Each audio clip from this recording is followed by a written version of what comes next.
We live in a world of clickbait and lies.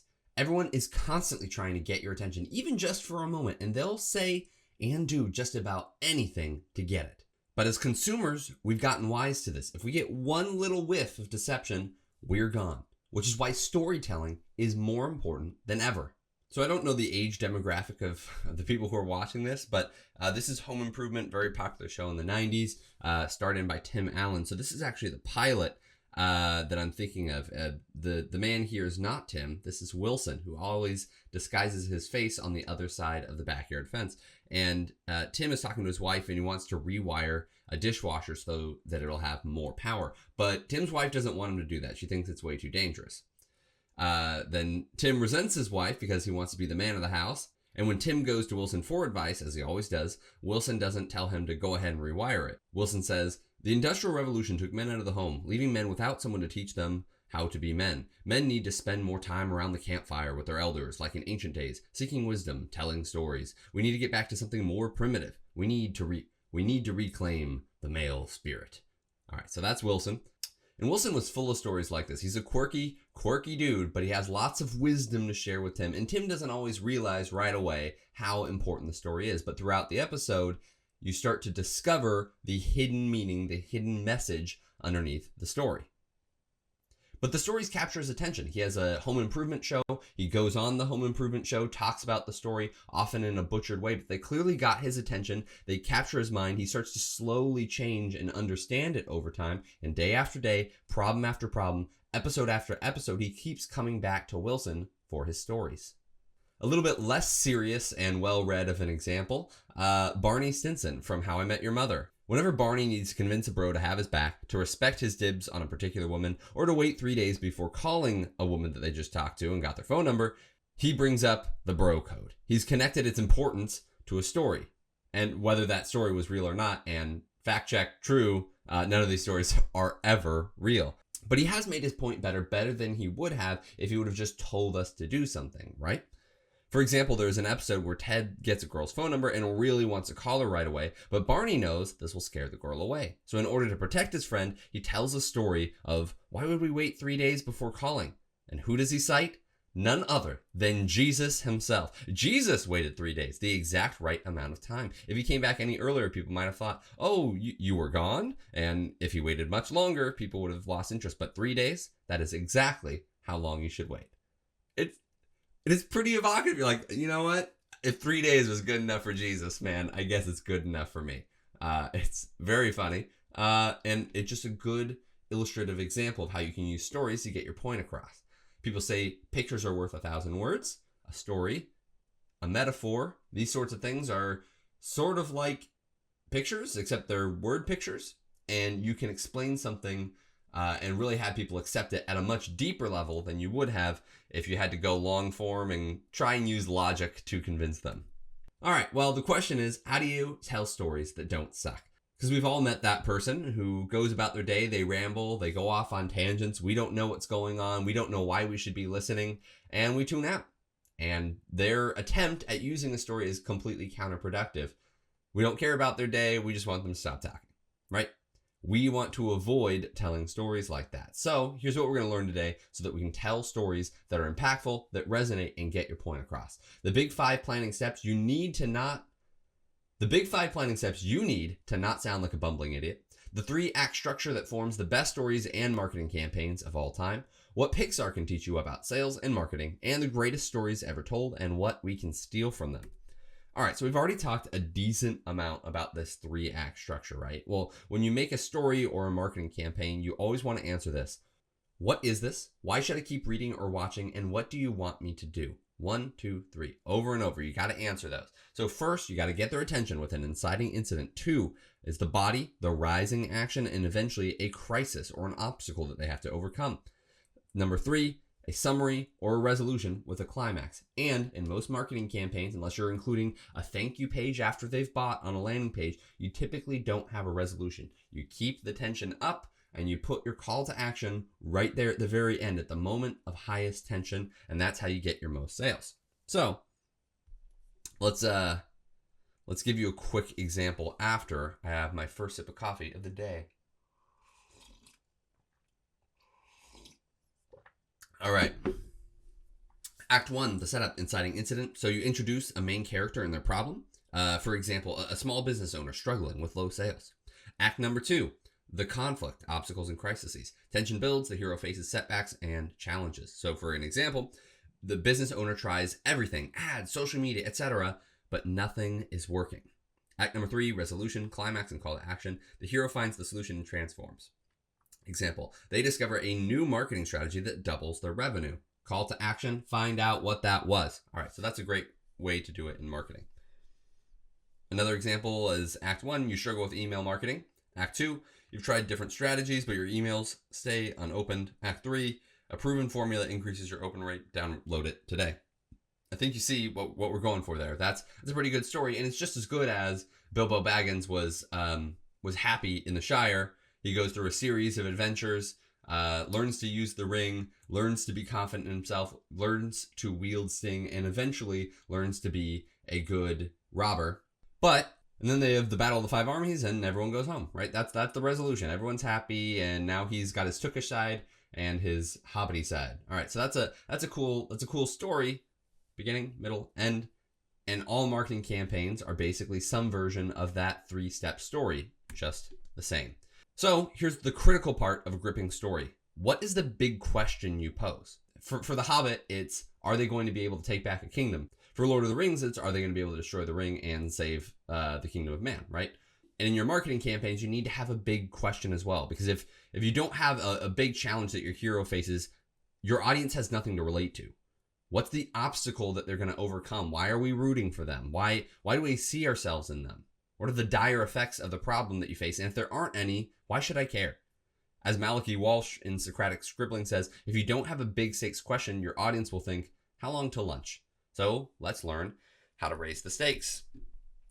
This is Toby. This is my childhood dog. He got surgery, and I'm a smart aleck by nature, so he got immortalized in this picture. But that brings me to my point. Over and over, Pixar, Disney, but Pixar, makes movies that have mastered the art of storytelling. Have they gotten worse in recent memory? Yes, they have. But for a while there, they kept knocking out bangers because they used the same formula. The Pixar story structure. So Malachi has something called the Big 5 planning steps. And so this is the arrangement step. We have to figure out in what order we're going to write down all the things we want to say. You saw me do that while I was practicing the other day. I just kind of like sticky noted it out. It's like, here's all the things that I want to cover. Here's the good things about me. Here's the good things. Here are the bad things about the other guy that she liked. Or I was saying, you know what, I need to convince my friend to buy or to vote for this certain candidate. Here's XYZ I can say about the bad candidate. XYZ I can say about the good candidate.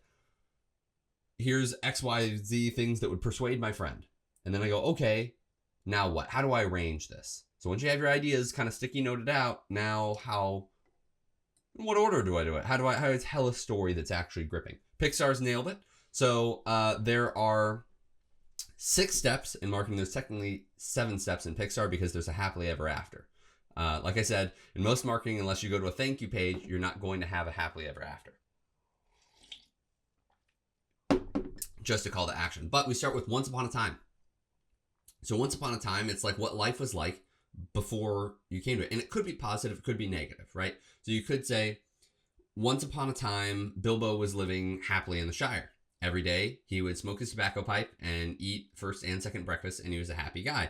Until one day, a wizard showed up and asked him to go on an adventure. Because of that, he ended up finding a ring and a sword. Because of that, he ended up going on many adventures. Because of that, he ended up stealing from a dragon until finally he found himself in the Battle of Five Armies, winning back the Dwarven Kingdom. Okay, that's a good story. So that starts out positively, and then when you say until one day, it's kind of a negative thing, right? But same thing with like the story of Rapunzel. It starts off, and yeah, it gets worse. I don't know that I know the story of Rapunzel that well. I probably shouldn't do that. But what I'm saying is like any of these like Disney princess kind of stories, often, maybe not the Disney princess ones, but the original stories, they're kind of miserable. You know, they've got evil step-parents beforehand. So Cinderella, I could probably do that. Once upon a time, there was a girl. Every day she cleaned the floors and was given horrible tasks by her evil stepmother until one day a fairy godmother showed up. Because of that, she went to the ball. Because of that, Prince fell in love with her. Technically, there's another step. There's a third because of that. Because of that, He pursued her, put the glass slipper on every girl in the kingdom to see if it was her, until he finally found her, and they lived happily ever after, right? Okay, so you see how that was negative until there was some sort of a positive twist. And you could also do it was negative until it got worse, but then it got better. There's lots of different ways to do it, but this is a really good way to show transformation. It's like, here's what life was like. So let's say it's a weight loss journey, right? Let's take it out of stories. You say, honestly, I used to play a lot of Call of Duty. I drank a lot of Mountain Dew. I had a lot of Doritos, right? Every day I would play from like 10 p.m. to 4:30 in the morning. I never took time for my body. It's falling apart, and I'm only 26. And one day I realized there's a problem when my chair broke. I fell on the ground, and it took me like 5 minutes to actually haul myself up off the floor. Oh man, we set up quite the problem for this person to be facing. Because of that, I decided I had to make a change. Because of that, I started working out. Because of that, I tried a bunch of different programs and finally found something that worked. Because of that, I tried a bunch of different systems. I got frustrated. I wanted to quit. I kept going until finally I found the system that gave me the results I was looking for. And here it is. You can have it as well. All right, so that's a good example of how we use this story structure to sell something. And you can see just how positive it is. It's so easy to use. We kind of intuitively understand the story. We like these stories. If you told me I was going to go to a movie where this didn't happen, I don't want to see it, right? And so when you're telling a story, you can look at that and go, oh man, I can construct something out of my own life and kind of give it this narrative purpose really quickly, which makes it gripping and engaging for your audience. All right, so there is another structure, and I talked about this a little bit in the first episode, which is the 8-sequence structure. This is used in screenwriting, and the only reason why I include this is you can see it still roughly falls into a 3-act structure. If you wanted to, you could also separate this into 4 and kind of a first, second, and third, like cut a line right down the middle there, and treat it like 4 quarters of a thing. But the 3-act structure is like an ancient, like Shakespeare was using the 3-act structure, right? There's something, again, very human about the beginning, middle, and end. You don't have beginning, second, middle, first, middle, second, middle, and then the end. That's just very beginning, middle, and end. That works pretty well, okay? So, but that's broad. There's a lot that goes in the middle. What do you mean, the middle? Okay, so this is a great way to just kind of visualize that. So the 8-sequence structure says if you're telling a long story, you're going to have a first try and a reason why it doesn't work out. You've seen that 100 times where it's like, so I'm going through, I have notes on this for the Pirates of the Caribbean, the first one. And so sequence 4, where it fails, which is the dilemma here, the first attempt to break the curse, Jack and his new crew show up with the Black Pearl, where Barbossa tries to break the curse by using Elizabeth's blood, but it doesn't work because she isn't the child of bootstrap Bill Turner. And so fighting ensues, and Will rescues Elizabeth and leaves Jack to be captured by Barbossa's crew. Right? That's the first attempt. So it's like, hey, we kind of felt like this was going to end sooner, but it didn't. There's some sort of a problem, and then the stakes get raised. Right? All of a sudden, Barbossa knows things aren't going well. And adjusts his strategy. And of course, that makes Jack adjust his strategy as well for getting back the Black Pearl. So this is how the 8-sequence structure works. We have the introduction. This is our introduction to everything. The characters, the world, the people we're going to meet, the enemies we're going to face. We get to know the world that they're in. We see hints of upcoming conflict and tension. And we learn the basic premises of the story. In the dilemma, then we have the inciting incident where we see what breaks up the status quo and what sends them on this journey or to face this challenge. Then we have the dilemma, which is a period of time where the protagonist considers what they're going to do, where they're going to go. They debate whether or not to leave their familiar, comfortable world or proceed out into the unknown. And that's what happens in this sequence, but it'll look different in just about every story. By the end of sequence 2 / the end of Act 1, the protagonist is on the journey that will take them to the end of the movie, and there's no turning back. So sequence 3 starts out with the first obstacle. They have officially entered the new world. The protagonist faces their first real obstacle, and tensions are rising. So, sequence 3, this is the start of Act 2. The protagonist has officially entered the world. They can't turn back, and they start facing their first real obstacle, and tensions are rising. Sequence 4 is also called the midpoint, but it's what I was saying earlier. This is the point where they first fail. They have their first try, and something doesn't go right about it, or maybe they're on their second try, and something doesn't go right about it. It's a story about a small. When I was in screenwriting class, there was a movie with Michael J. Fox, and he was a veterinarian. He ended up in this small town, and he didn't want to go, and he just tried leaving because his car broke down or something like that. And then he got pulled back into the world, and that wasn't the good way for him to leave. So he ended up having to kind of volunteer, help some animals, and then I think he decides to stay. But that, you're like, I'm just going to do this. You kind of start with you haven't transformed yet, so you're not able to leave the story. You haven't learned the lessons you're supposed to. Again, it's kind of a good story. We like hearing that story. And it's very similar to the Pixar sequence. You can see, these are basically because of that, because of that, because of that, because of that. But the big premise in the middle is, hey, they need to fail. And then things need to get really hard, because after they fail, they realize that they have to grow.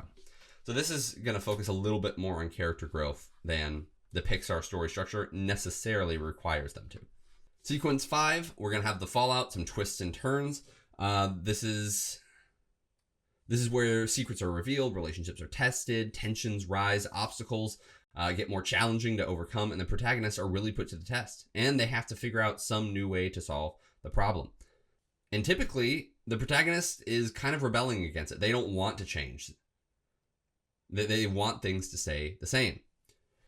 But in sequence 6, there's some sort of a low point here, right? If this is a Hallmark movie, this is where the girl finds out that the guy has cheated her, right? That somehow he's been holding out. He's trying to buy the bakery. He works for a company that's buying the bakery.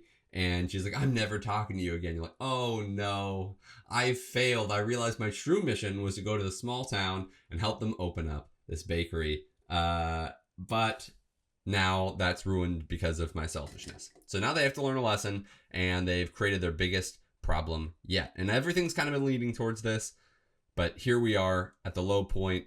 And ironically, this low point is the moment of greatest tension. We've grown to like our character. We've grown to understand our character, where they're coming from. We know that they don't deserve this intense reaction because they were just trying to change. They were actually on the cusp of it. And so instantly we get into how are they going to solve it? And we move into the climax, the big moment, the massive fight scene, the come to Jesus moment where your protagonist must make a chance and everything is on the line and the stakes have never been higher.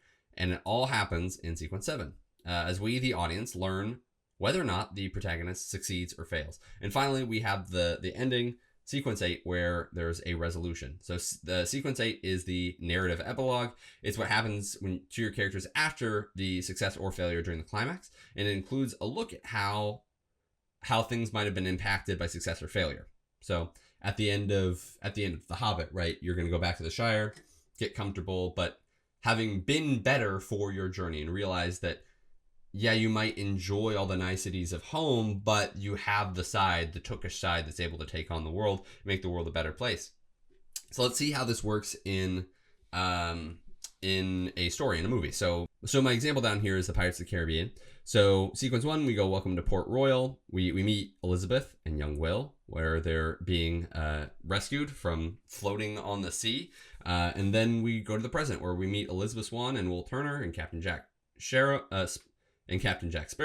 And then there's this whole ceremony, and Elizabeth faints from the heat and falls into the sea, and Jack jumps in and saves her. And then there's this fun little chase scene between the pirates and the I want to say aristocrats and the redcoats. Then we have the attack on Port Royal. So Jack gets arrested, but he manages to escape the dock, only to get locked into a sword fight with who? Will. How did this happen? Crazy. How did they cross paths? So crazy. So this is the inciting incident, right? Will is going to fight this guy and then kind of like, wait, somehow I got drug into all of this madness when there's pirates outside, you know? This is the inciting incident that brings everything on. So then we have sequence number 3, the first try, where Norrington refuses to listen to Will's idea about how to get Elizabeth back. So then he has to go with Jack to spring her from jail, right? So this is Kind of leading up, it might seem foolish to start with, but the two steal a ship and head off to Tortuga. Then Jack buddies up with his old pal Gibbs to assemble a crew. And meanwhile, on the Black Pearl, Elizabeth has dinner with Barbossa and learns about the pirate's curse. So what's the first attempt? What are they going to try to do? Well, we already talked a little bit about that. They're going to try and use Elizabeth's blood. It doesn't work. Jack is captured by Barbossa's crew. And that was a really poor first attempt at taking back the Pearl and rescuing Elizabeth, right? So then there's a pirate battle in kind of like the fallout and twists and turns. So what's happening now? Well, Will and Elizabeth return to the ship. Jack manages to stay alive while taunting Barbossa about whose blood he needs to break the curse. And eventually, the Black Pearl catches up with the Interceptor. There's a huge battle between the two crews. The Interceptor is blown up, and Elizabeth is believing that Will is dead. So now we're getting towards a low point, right? What's happening? So we think Will is dead, and you know what? We're made to walk the plank and go to this island. How are we going to get off? What a horrible low point, right? Surprise! Will isn't dead. He makes a deal with Barbossa, but it backfires, and the crew of the Black Pearl maroon Elizabeth and Jack on a tiny island in the middle of nowhere. Elizabeth and Jack get rip-roaring drunk, and Jack wakes up to Elizabeth burning all of the rum. What a horrible way for things to have happened. So then we have sequence 7. We're getting into the climax, right? We have Jack convinces Barbossa's crew to attack Norrington's men.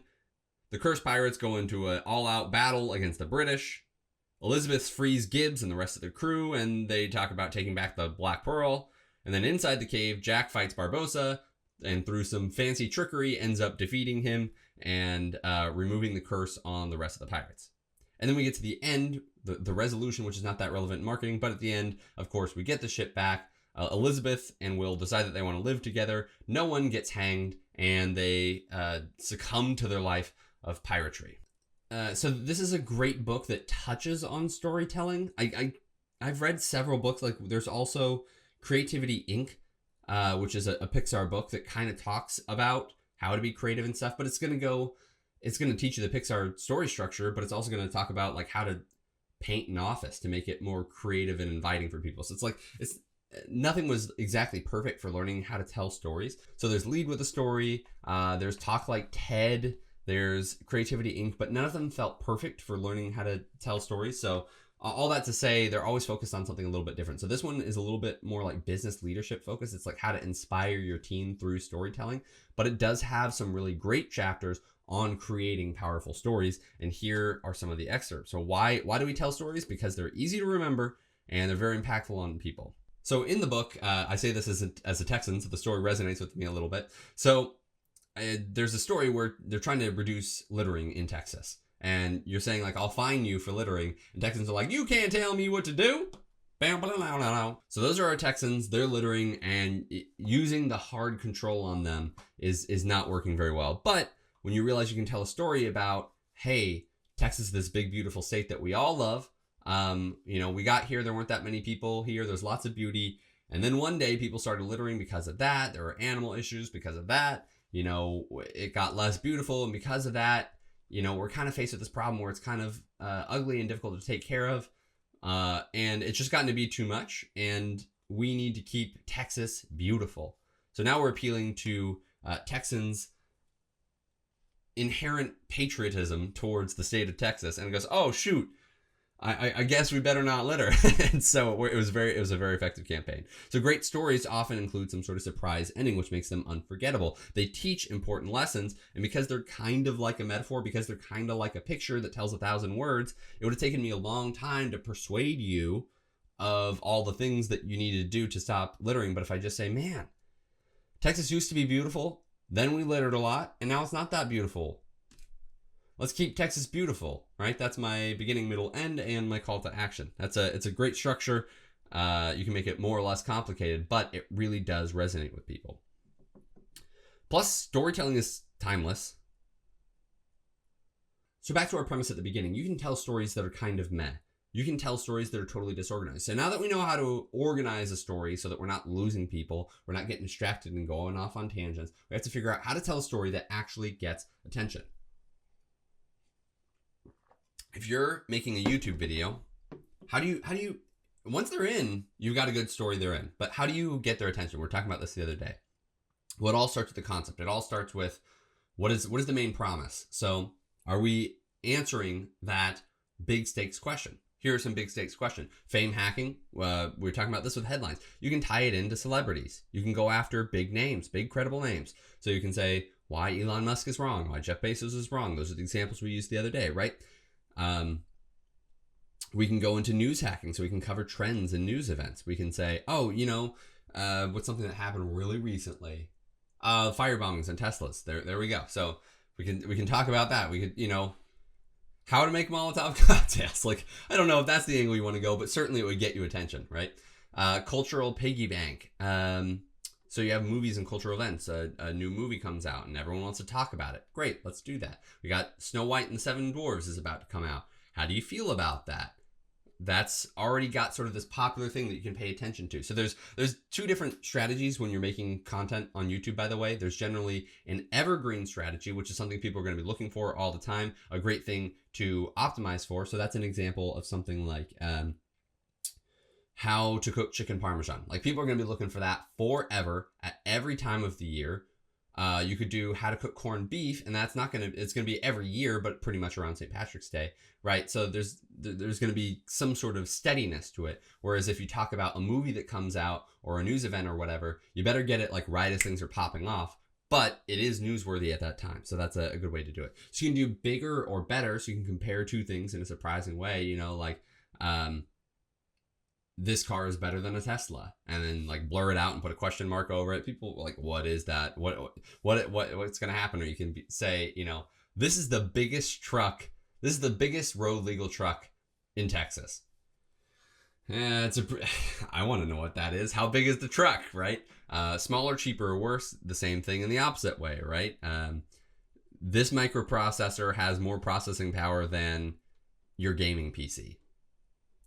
I want to know what that is, right? It's very interesting. All right, and then finally, seasonal, best blank to get this Christmas. Best toy, best food, best whatever, right? Something is kind of relevant and timely. This is a good way to tell those stories so that you can get attention. All right, so earlier we were talking about the arrangement phase of the Big 5 planning steps. So again, this is from Socratic Scribbling, which is Malachi Walsh's book.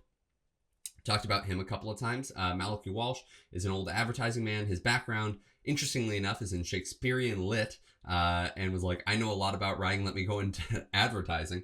So he worked during the heyday of like Mad Men era advertising. He's run some great campaigns. He's written a really interesting book that's like, here's how to do copywriting, but he does it from like a classics literature and classics writing perspective. So, it appeals to me a lot, but I will say there are some points in the books that get a little bit difficult to go through if you're not that familiar with honestly how older writers write. It's difficult to get through, but I'm distilling it down because there's some really great content in there. And you know what? If that sort of thing appeals to you, it is a great book. Go get it on Amazon. I will definitely plug that throughout this course. So the Big 5 planning steps that he suggests is what do you want to say? This is the invention phase. This is put it on sticky notes, slap it on a board. It doesn't matter in what order you place them right now. It's just idea cloud, right? And I think you've seen me do that. And when I'm going through Google Docs, I'm just like, all right, here's all the things I know. And then I go into phase number 2, which is what order do I want to say it in? It's good to have like the important events, the important details. And sometimes things aren't going to make the cut once you go to the arrangement phase. Those are the things that you felt were relevant. And you're like, oh, actually, when I use this dedicated structure, I realized that that's actually an unnecessary tangent. I don't need to do that, right? So I can just cut that out at this point. I can arrange it in a way that's focused, easy to pay attention to, and gets my point across. Now, how do I want to say it? You see me roll for that a couple of times. What's my style? What's my tone? So when I was doing assignments the other day, it's like, I like to be funny and sometimes I like to be serious. Like, it's difficult to be funny as much with like fitness things. So if I'm doing a fitness offer, I'm probably just going to go straight to like, let's get serious, let's get jacked. Here's all the things you want, kind of like inspirational and gritty, right?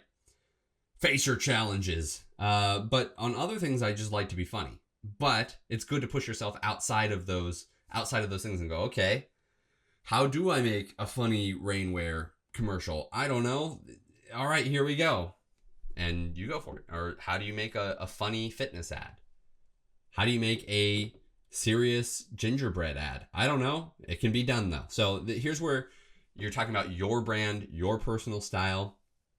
And there's really not a wrong answer there. But sometimes it can be. So for example, people connect more with people than they do with corporations. So often you'll see people create some sort of a mascot for their organization to put all their advertising behind. So if it's Tony the Tiger or Aunt Jemima or Uncle Ben or whoever is that who makes Ben's rice? Who makes Ben's rice? I don't know. So anyways, this is the point where if you're being hired, you're gonna have to have a brand that you decide on, and you're gonna have to play ball with whatever their personal writing style is or what their brand identity is through this character. So you're gonna have to figure out how to write in multiple styles and tones. But generally, you'll kind of be hired for a style or tone a little bit anyway. So have a couple things that you can do in your repertoire pretty well that you can demonstrate, and then you won't have quite so hard of a time of just landing like one very specific type of job. You don't want to be that in acting where you're like, I play one role, and you don't want to do that in writing either. All right, so choose words that they will remember. This is one where I think most copywriters are wrong. And the like modern day copywriters and advertisers of the past are really, really good.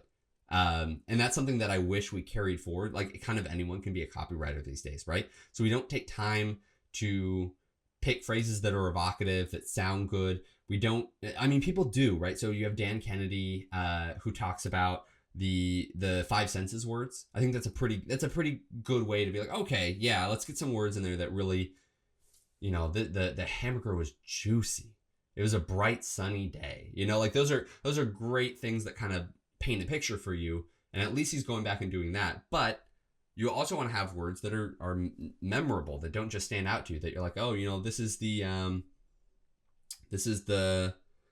pick six system or something like that, that it kind of has, you're like, oh, that's just going to hit me forever. I'm going to remember that. The simple shot sequence. It's a good way to name it. That's the magic headline formula we were talking about the other day. But because there's something kind of alliterative to it that kind of describes what it is in a simple way, it's like, I can walk away with that one thing. I get it. Okay. I got it. It's going to be a week later. I'm still going to know what you were talking about. That's a great way to be remembered. And why were advertisers good at this in a way that modern copywriters aren't? Well, because I can make you click an ad immediately, whereas you couldn't on TV or in a magazine, which is a problem because in some ways I get data faster. But on the other hand, we're getting to a point where they're not going to click after one ad. They have to watch like 7 ads. So suddenly it's getting more important to get people to convert on multiple ads and be like, oh, I recognize that face. I recognize that person. I like them. I thought they were wise last time. So you need to be memorable in a way that you didn't need to be memorable 10 years ago in ads, right? So make sure that you're choosing words that they'll remember. And that's something we're going to be talking about again in the Make It Evocative section, which is probably in 2 days would be my guess. And then finally, how do you want to deliver it? This is the medium thing that we're talking about. This is your formal cause, right? Is it going to be direct mail? This is your material cause of your campaign. Is it going to be direct mail? Is it going to be email? Is it going to be a landing page? Crazy enough, this is actually one of the least important steps, right? So we're going to have a whole part of this course where it's like, we're going to write an email, a long email, a landing page, like a sales page, a video sales letter. And then we're going to do non-sales letter sales pages. All right. So that's actually one of the least important parts. It's important to practice it and understand how to do it. But that's like saying, I learned the principles of how to do martial arts, and then I'm going to have to learn how to do martial arts in the sand and on a mountain and at the ocean. It's like, yeah, there are different things you have to learn there for sure. But the principles of a good story are pretty much the same. So that's why these big 5 planning steps are so important. You need to invent, to get good content, arrange it correctly, pick a style and tone that works, and then say words that are memorable. And then the rest of it is actually as important as it is to deliver it in the right format, not as important as the previous 4 steps. So let's look into the invention phase a little bit. What questions are important to answer? What is required for satisfactory answers? You need to pick the most newsworthy question, the big stakes question, as Malachi calls it. And then you need to arrange the questions in the most followable order.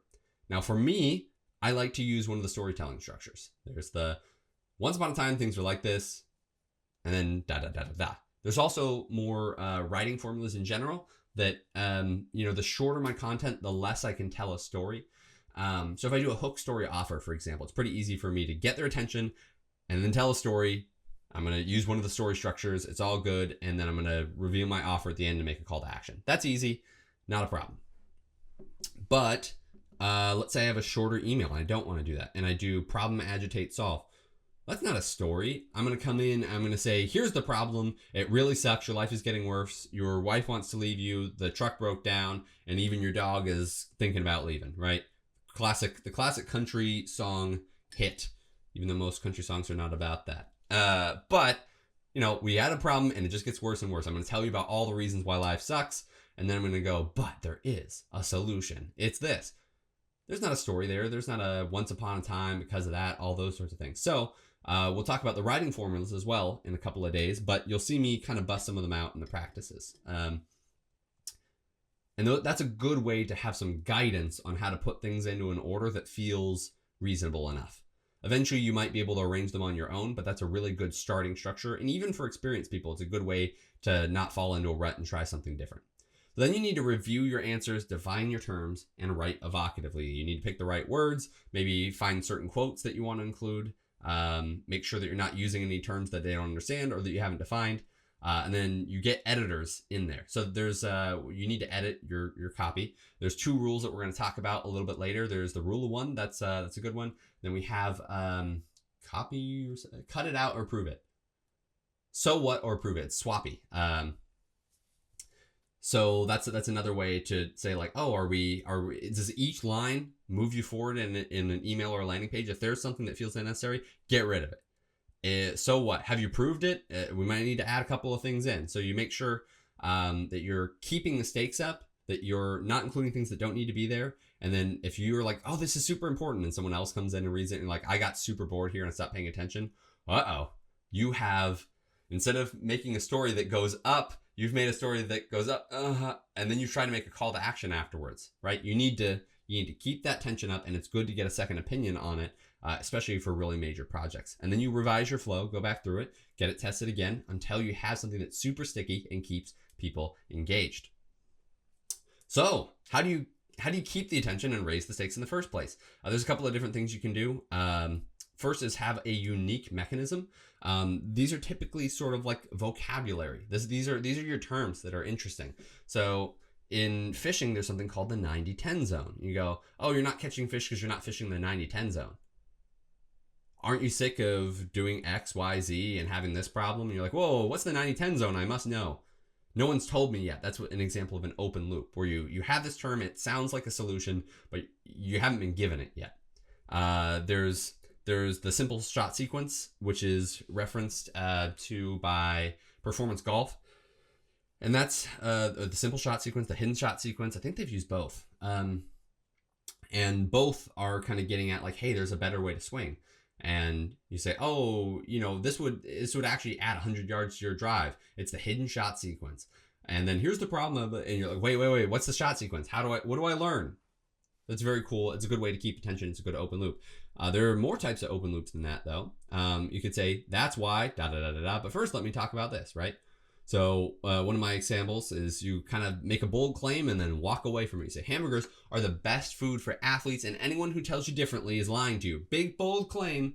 Let me tell you a story. And you're like, whoa. Are you going to justify that? What's happening? I assume because somewhere in the story, I'm going to learn it, I'll keep reading. But you're going to go back and you go, once upon a time, I was living life like this. And so now they're gripped. They have to get to the end of the story to know why hamburgers are the best food for athletes.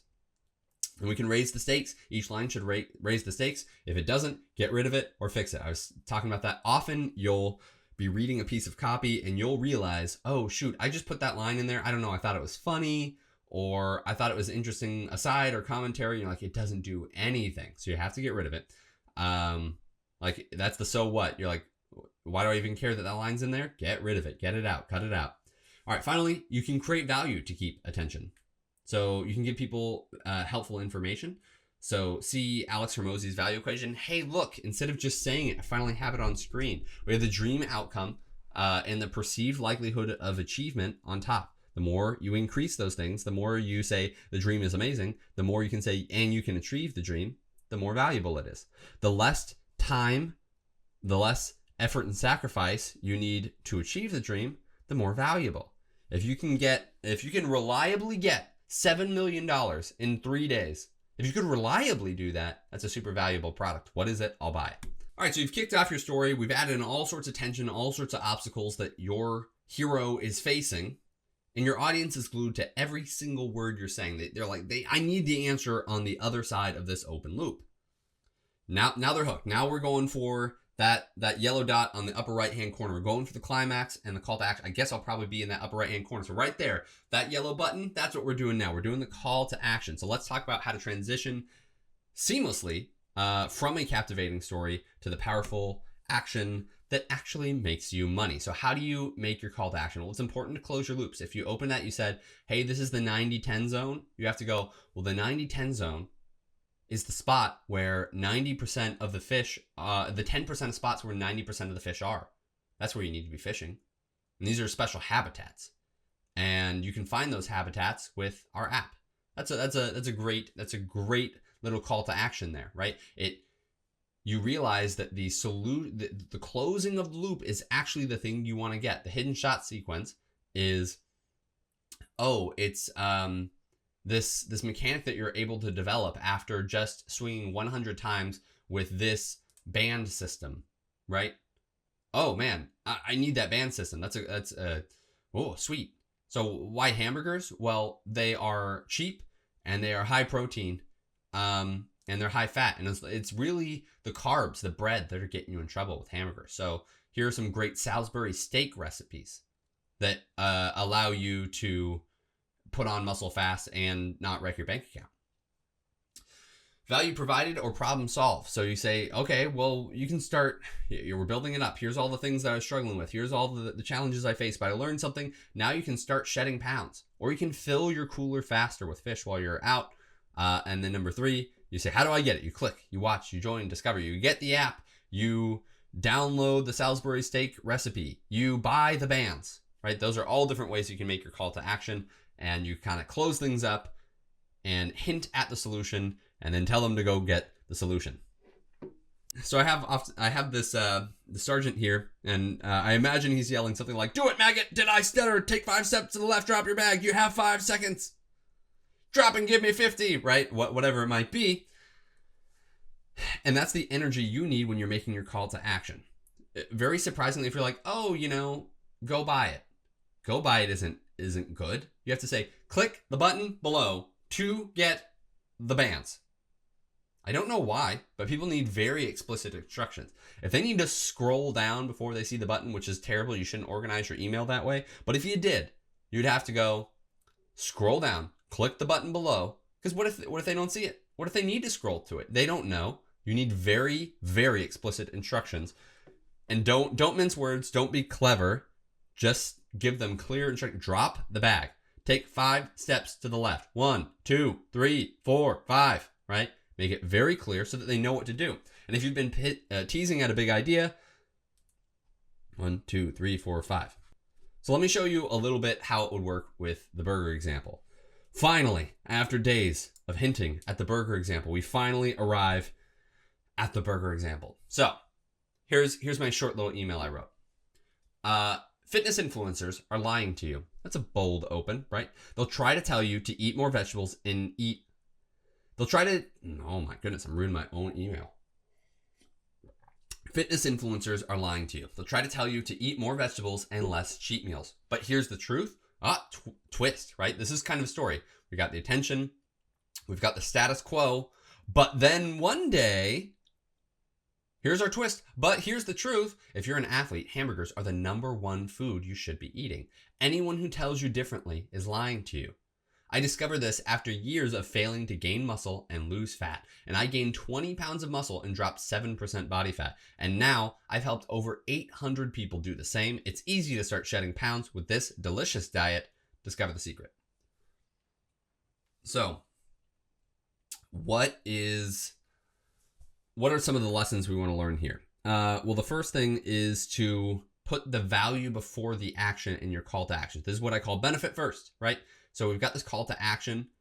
So I could say, this delicious diet helps you start shedding pounds easily. Why do I care about the delicious diet? I guess it could be because it's delicious, right? Say it's easy. That's good. Or you could say start shedding pounds with this easy, delicious diet. Actually, I think that's how I should organize it. I've written it wrong, everybody. Why? I thought I followed my own bad tips here. Start shedding pounds with this simple, delicious diet. Easy peasy, everyone. Because what did I say? What did I say? What do I get so mad about? It's free is not a benefit. You should not start with free there. Start shedding pounds with a simple, delicious diet. Discover the secret. And so the other thing is that there should be an agreement between your call to action and the benefit and your button, right? It shouldn't feel like learn more. Or something. Ideally, you change the word so it feels like it's continuous with this is the moment of highest tension, right? So you don't want to lose tension when they go to this button. You got to keep it up and make it feel consistent, like all part of the same story.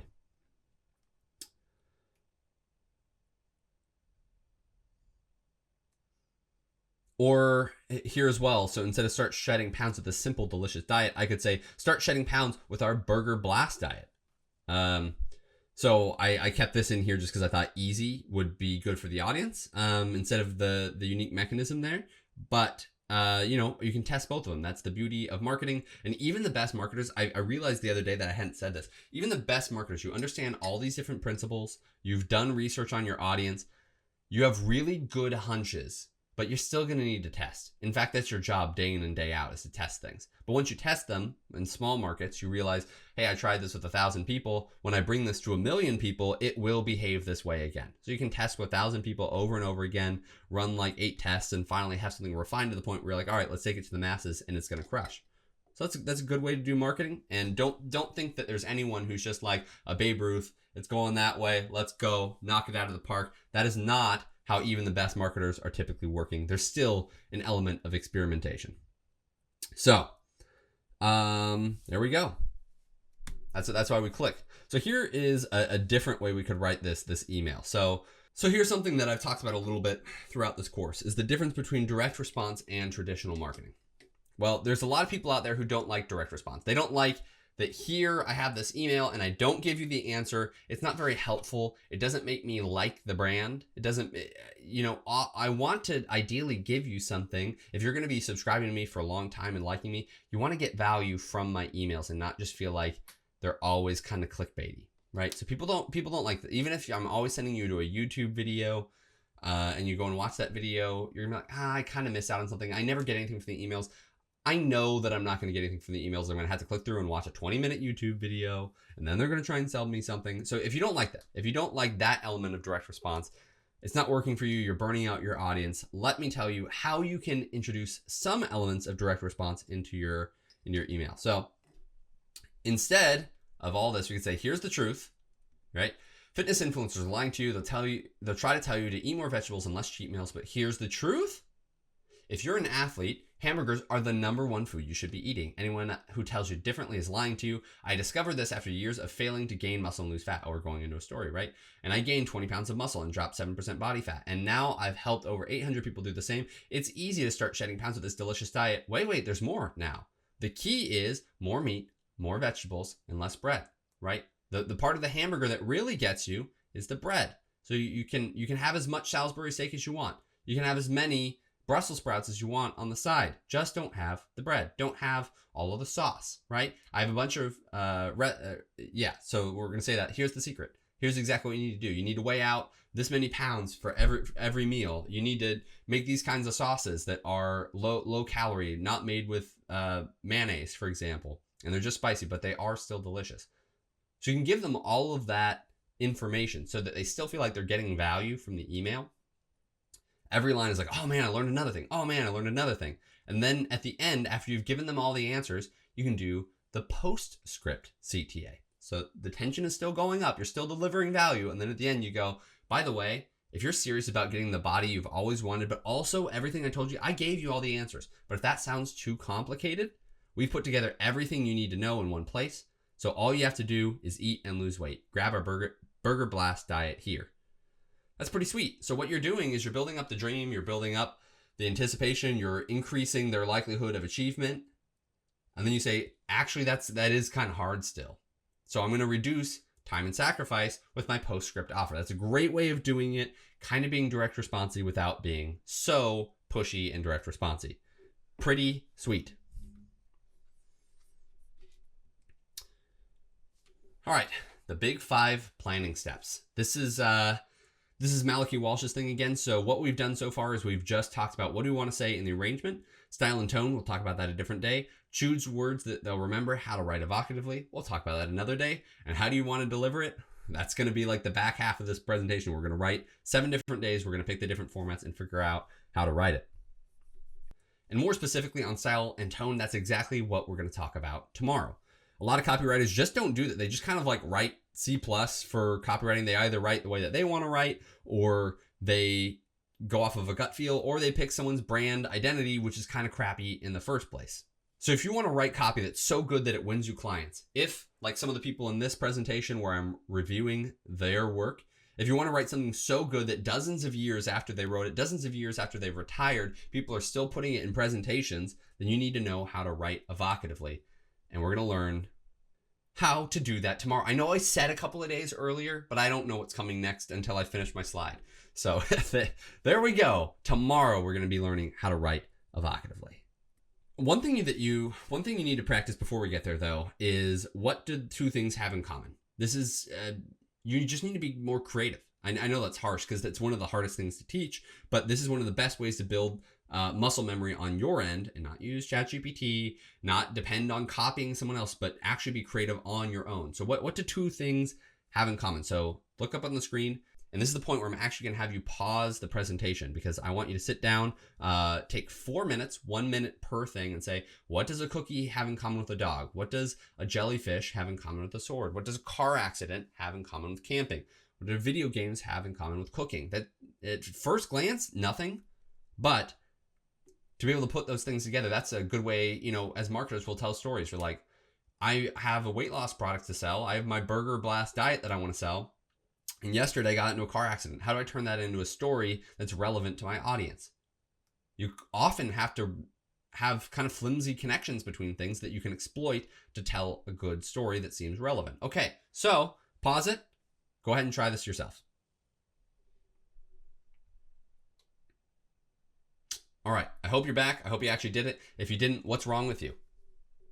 Did you come here to learn and get good at copywriting, or did you come here to listen and not take action? I'm going to give you a second chance. Pause it. Do the work, do the homework, or else you could have stopped on the first episode. If you're not going to go through, if you're not going to really read through the resources I'm giving you, if you're not going to go ahead and practice it, you're wasting your time here and you can stop watching. Or you can take action and possibly learn to make $10,000 a month as a copywriter, or 2 to 3x the size of your business just because of the words that you're picking. That sounds better to me. Go ahead and do that. And you can do that by actually doing the dang work. All right.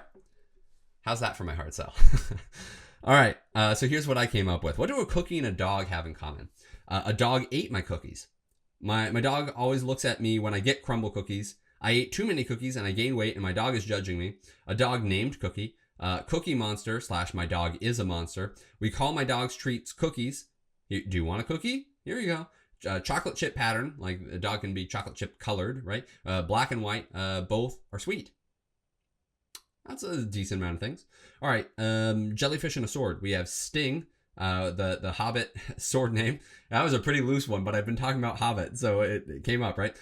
They're mindless and moving, but a sword can be wielded, so that's a difference. Sometimes you're going to tell a story and have that flimsy connection between them, and you're going to say like, but a sword can be wielded just like knowledge. Just like knowledge. I'm a lot more proud of these books than material things. All right, well, if you haven't watched that VSL yet, what's wrong with you? Go and do it. Anyways, we will actually like do a long form thing of that when we get to VSLs and webinars. But here we go. All right, so jellyfish and sword. I also have the part that you can touch safely should be comfortable. There's like a safe and an unsafe part of the sword and jellyfish to touch. Some are really dangerous and some really aren't, right? Man of war, not quite because the man of war is a ship, but when you're being creative, sometimes you just plow through. And you're not going to stop and go, oh, that's not good enough. It's like, okay, well, I connected a jellyfish to something martial. It may not be a sword, but yeah, whatever. A group of jellyfish and a battalion. So not quite a sword, but again, we're going. But there might be some sort of a connection there. You know, a battalion is filled with swords. And maybe jellyfish have lots of little stingers, and those are sort of like a bunch of swords. I don't know, right? Due to naval warfare, there are probably areas where there are both. There's probably swords and jellyfish underwater. Maybe this is an underwater story of shipwrecks and stuff, and people see dangerous jellyfish and, cannonballs and falling cannons and swords, whatever. There's even a chance people have gotten cut on one and stung by another on the same trip because they're diving down there. They're exploring stuff and bad things happen. What a horrible day, right? Car accident and camping. What do those have in common? I got into a car accident when I was camping. My car broke down and I needed all of the equipment in my car to survive. I lost all of the supplies in a car accident. Flew out. Bummer. A drunk driver nearly hit my tent. Both could be on fire. That would be a bummer. Both start with a C. Not a big one, but it is what it is. A spot of safety or a home base. You know, campsite. You're in your car. And water resistance is important in both. So there's some things you can do, right? So does that sound immediately relevant? Well, I don't know. So let's say it's Duckback Digs. That's one of my fictional companies in my DM's DR handbook. So you could come in and say, all right, when you're camping, when you're doing backpacking, you need something that's waterproof. It's like a car. You know, would you go outside in a car in a rainstorm if you knew you couldn't trust it to stay dry? That's half the job of a car. And that's the full job of your rain jacket.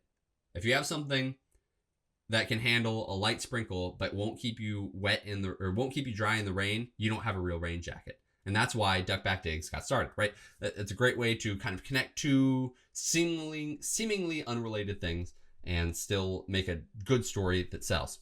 All right, finally, video games and cooking. Meals you can cook while waiting in the lobby. Less messy snacks so your keyboard stays clean. Cheap meals so you can afford that new graphics processor. You want something fast. Yeah, that's true. You want a fast video game console, and you want something that's fast and easy to cook. You want something pretty. That's true. Some people turn down graphics for performance, but most people kind of like the fancy graphics. You need the right supplies, and you're always buying more. That's true for both of them. Yep. An hour a day, you could spend an hour cooking and an hour playing video games. Okay, so those are what they have in common. And hopefully along the way, you saw a little bit of how I'm saying, okay, look, you can actually put these things together. You can actually use this to be creative. And actually, you know what? Creativity itself, there's this whole theory on creativity that it's just synthesis, that we don't exactly come up with brand new ideas, that what we do is we take two existing ideas and put them together in a way that's never been done before. So that's what we're practicing here. We're practicing synthesis, how to do genuine creation and think of a thought for the first time. I have to think that only comes, if it's possible at all, because you've done this a lot. So do these sorts of things, challenge yourself just to think creatively and actually write. And yes, you too can be more valuable than ChatGPT.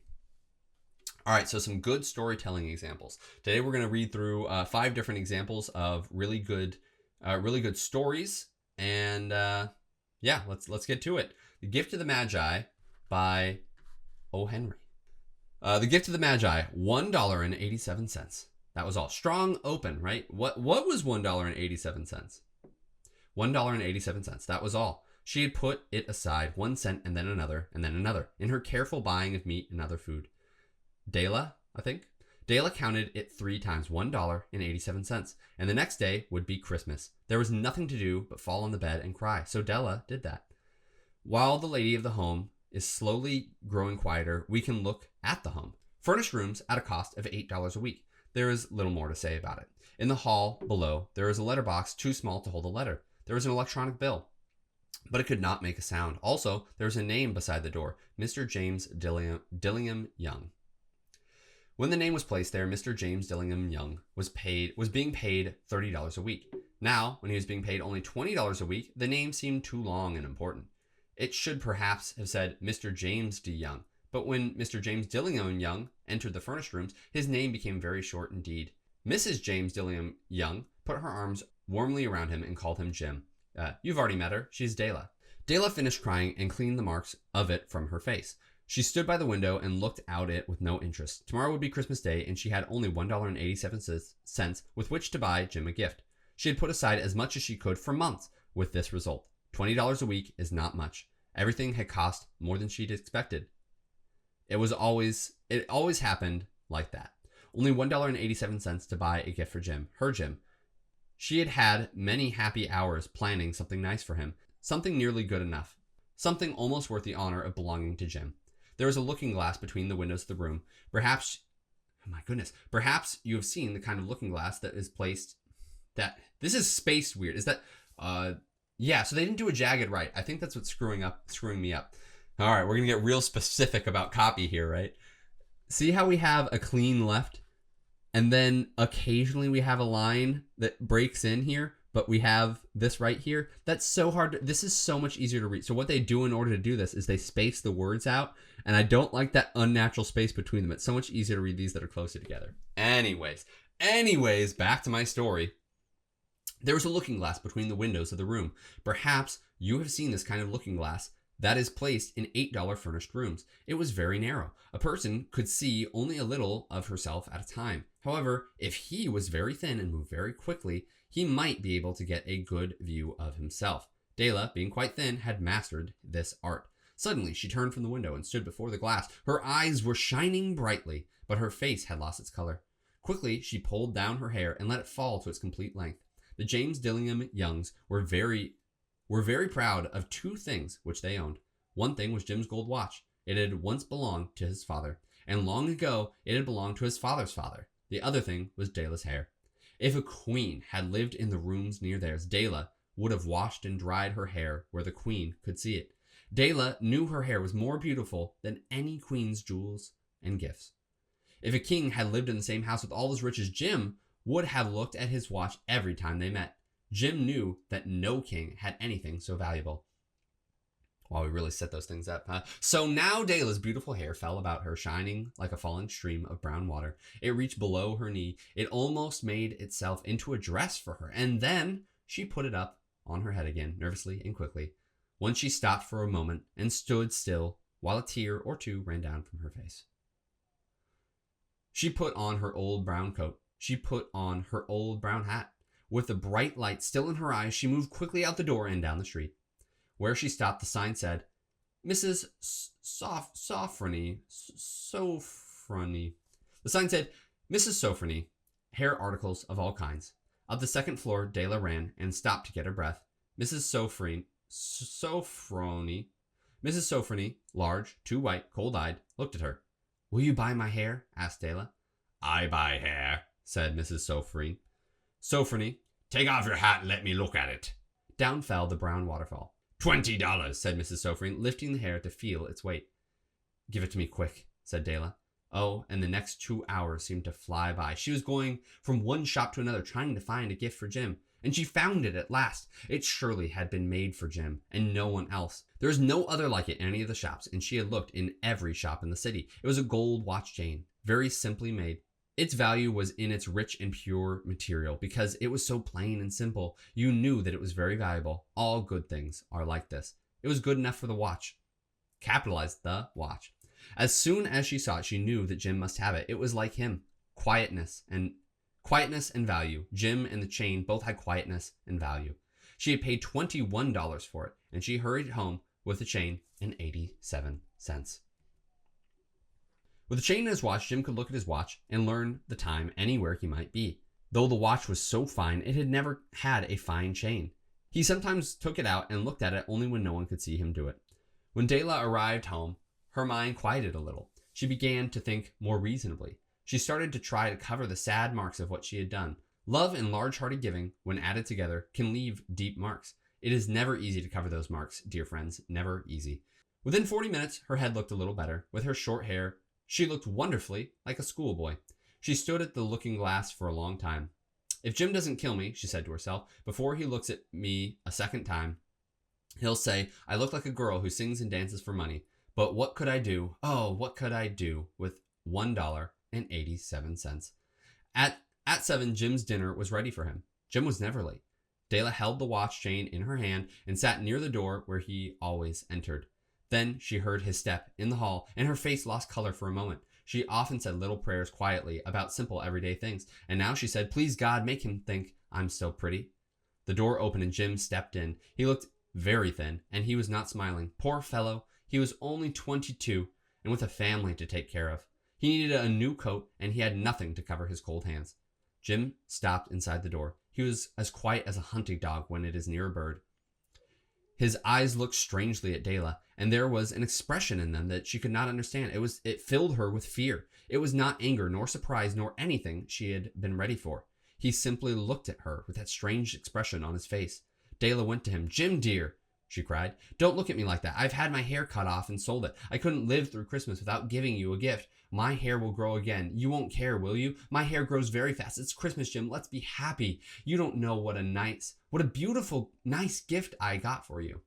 "You've cut off your hair?" asked Jim slowly. He seemed to labor to understand what had happened. He seemed not to feel sure he knew. "Cut it off and sold it," said Dela. "Don't you like me now?" "I'm me, Jim. I'm the same without my hair." Jim looked around the room. "You say your hair is gone?" he said. "You don't have to look for it," said Dela. "It's sold, I tell you. Sold and gone too. It's the night before Christmas, boy. Be good to me because I sold it for you. Maybe the hairs on my head could be counted," she said, "but no one could ever count my love for you. Shall we eat dinner, Jim?" Jim put his arms around Dela for 10 minutes. Oh, no, not 10 minutes. That's a different kind of a story. Jim put his arms around Dela for 10 seconds. Let us look in another direction. $8 a week or $1 million a year. How different are they? Some may give you an answer, but it will be wrong. The Magi brought valuable gifts, but that was not among them. My meaning will be explained soon. From inside the coat, Jim took something tied in paper. He threw it upon the table. "I want you to understand me, Del," he said. "Nothing like a haircut could make me love you any less. But if you open that, you may know what I felt when I came in." White fingers pulled off the paper, and then a cry of joy, and then a change to tears. For there lay the combs that Dela had seen in the shop window and loved for a long time. Beautiful combs with jewels, perfect for her beautiful hair. She had known that they cost too much for her to buy them. She had looked at them without the least hope of owning them, and now they were hers, but her hair was gone. But she held them to her heart, and at last she was able to look up and say, "My hair grows so fast, Jim." And then she jumped up and cried, "Oh!" Jim had not yet seen his beautiful gift. She had held it out to him in her open hand. The gold seemed to shine softly, as if it were her own warm and loving spirit. "Isn't it perfect, Jim? I hunted all over town to find it. You'll have to look at the watch 100 times a day now. Give me your watch. I want to see how they look together." Jim sat down and smiled. "Dela," said he, "let's put our Christmas gifts away and keep them a while. They're too nice to use now. I sold the watch to get the money to buy the combs, and now I think we should have our dinner." The Magi, as you know, were wise men, wonderfully wise men, who brought gifts to the newborn Christ child. They were first to give Christmas gifts. Being wise, their gifts were doubtless wise ones. And here I have told you the story of two children who were not wise. Each sold the most valuable thing he owned in order to buy a gift for the other. But let me speak a last word to the wise of these days. Of all who give gifts, these two were the most wise. Of all who give and receive gifts, such as they are the most wise. Everywhere, they are the wise ones. They are the Magi. It's a beautiful story, right? We really care about the characters. We get invested in them. They're both, we mostly know Dela in the beginning. She's so selfless, right? This is the thing that Jim likes most. We have the high tensions of what if he doesn't like me with my hair? That's not quite like solving the problem wrong. We didn't have enough time to do that here. But it's sort of like guessing at the wrong problem, which is similar enough. All right, great story. Let's see what we have next on the list. The Telltale Heart. And then that will be finishing up our kind of classical examples. True, nervous, very, very dreadfully nervous. I had been and am, but why will you say that I am mad? The disease had sharpened my senses, not destroyed, not dulled them. Above all, the sense of hearing acute. I heard all things in heaven and in earth. I heard many things in hell. How, then, am I mad? Hearken and observe how healthily, how calmly I can tell you the whole story.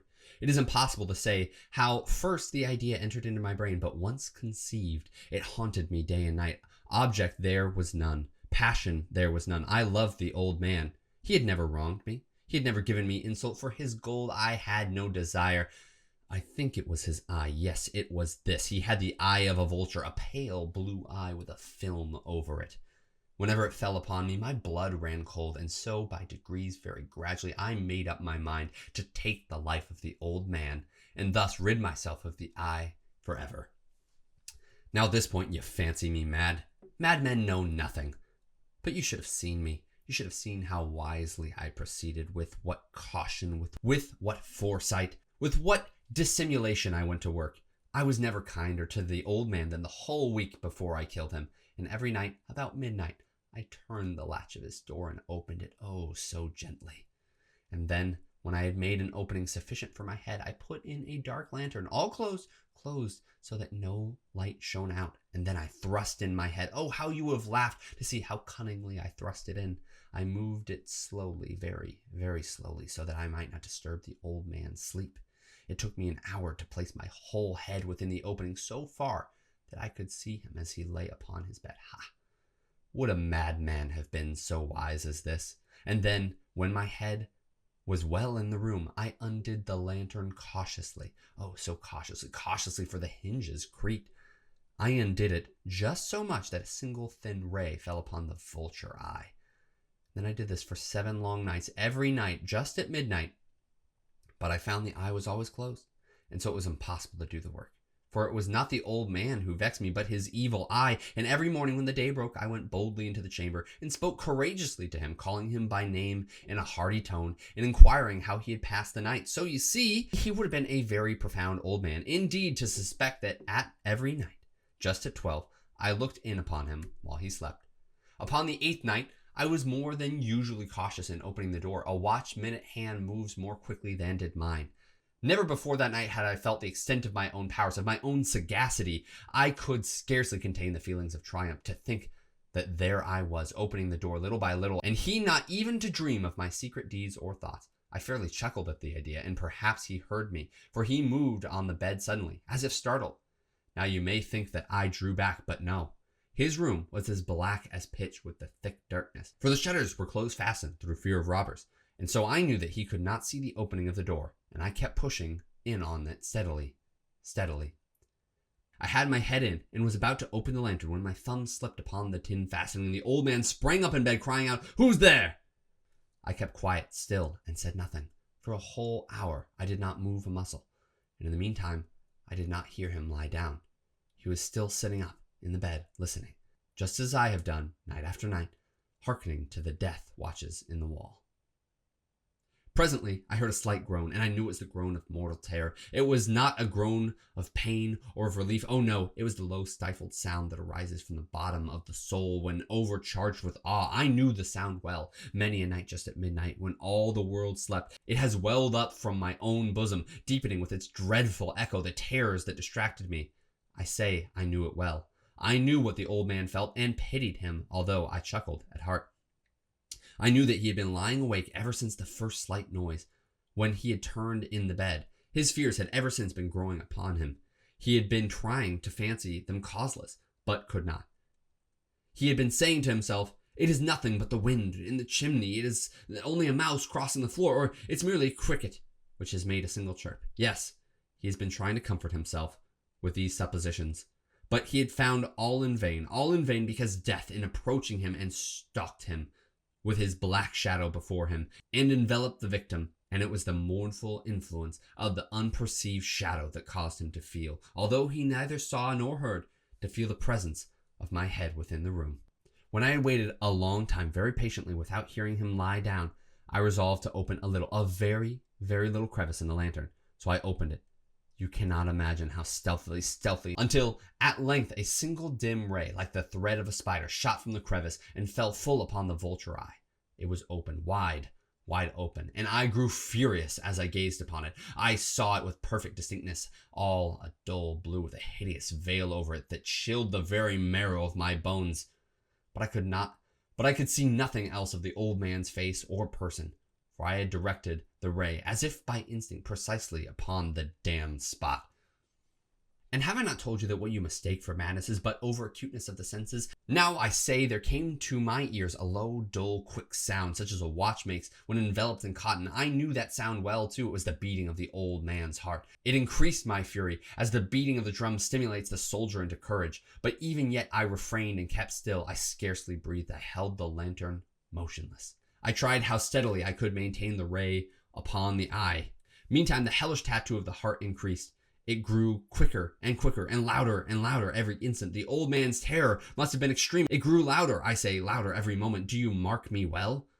I have told you that I am nervous, so I am. And now, at the dead hour of the night, amid the dreadful silence in that house, so strange a noise as this excited me to uncontrollable terror. Yet for some minutes longer I refrained and stood still, but the beating, it grew louder. I thought the heart must burst. And now, a new anxiety seized me. The sound would be heard by a neighbor. The old man's hour had come. With a loud yell, I threw open the lantern and leaped into the room. He shrieked once only. In an instant, I dragged him to the floor and pulled the heavy bed over him. I then smiled gaily to find the deed so far done. But for many minutes, the heart beat on with a muffled sound. This, however, did not vex me. It would not have been heard through the wall. At length, it ceased. The old man was dead. I removed the bed and examined the corpse. Yes, he was stone dead. I placed my hand upon the heart and held it there many minutes. There was no pulsation. He was stone dead. His eye would trouble me no more. If you still think me mad, you would think so no longer when I describe the wise precautions I took for the concealment of the body. That night waned, and I worked hastily, but in silence. First of all, I dismembered the corpse. I cut off the head and the arms and the legs, and then I took up 3 planks from the floor of the chamber and deposited it all between the scantlings. I then replaced the board so cleverly, so cunningly, that no human eye, not even his, could have detected anything wrong. There was nothing to wash out, no stain of any kind, no blood spot whatsoever. I'd been too wary for that. A tub had caught all. Ha! When I had made an end of those labors, it was 4 o'clock, still dark as midnight. As the bell sounded the hour, there was a knocking at the street door. I went down to it and opened it with light heart. For what had I now to fear? There entered 3 men, who introduced themselves with perfect suavity as officers of the police. A shriek had been heard by a neighbor during the night. Suspicion of foul play had been aroused. Information had been lodged at the police office, and they, the officers, had been deputed to search for the premises. I smiled. For what had I to fear? I bade the gentleman welcome. The shriek, I said, was my own in a dream. The old man, I mentioned, was absent in the country. I took my visitors all over the house. I bade them search well. I led them at length to his chamber. I showed him his treasures, secure, undisturbed. In the enthusiasm of my confidence, I brought chairs into the room, and I desired them here to rest from their fatigues, while I myself, in the wild audacity of my perfect triumph, placed my own seat upon the very spot beneath which reposed the corpse of the victim. The officers were satisfied. My manner had convinced them I was singularly at ease. They sat, and while I answered cheerfully, they chatted of familiar things. But ere long, I felt myself getting pale and wished them gone. My head ached, and I fancied a ringing in my ears, but still they sat and chatted. The ringing became more distinct. It continued and became more distinct. I talked more freely to get rid of the feeling, but it continued and gained definiteness until at length I found the noise was not within my ears. No doubt, I grew very pale, but I talked more fluently and with a heightened voice, yet the sound increased, and what could I do? It was a very low, dull, quick sound. Much such a sound as a watch makes when enveloped in cotton. I gasped for breath, and yet the officers heard it not. I talked more quickly, more vehemently, but the noise steadily increased. I arose and argued about trifles in a high key and with violent gesticulations, but the noise steadily increased. Why would they not be gone?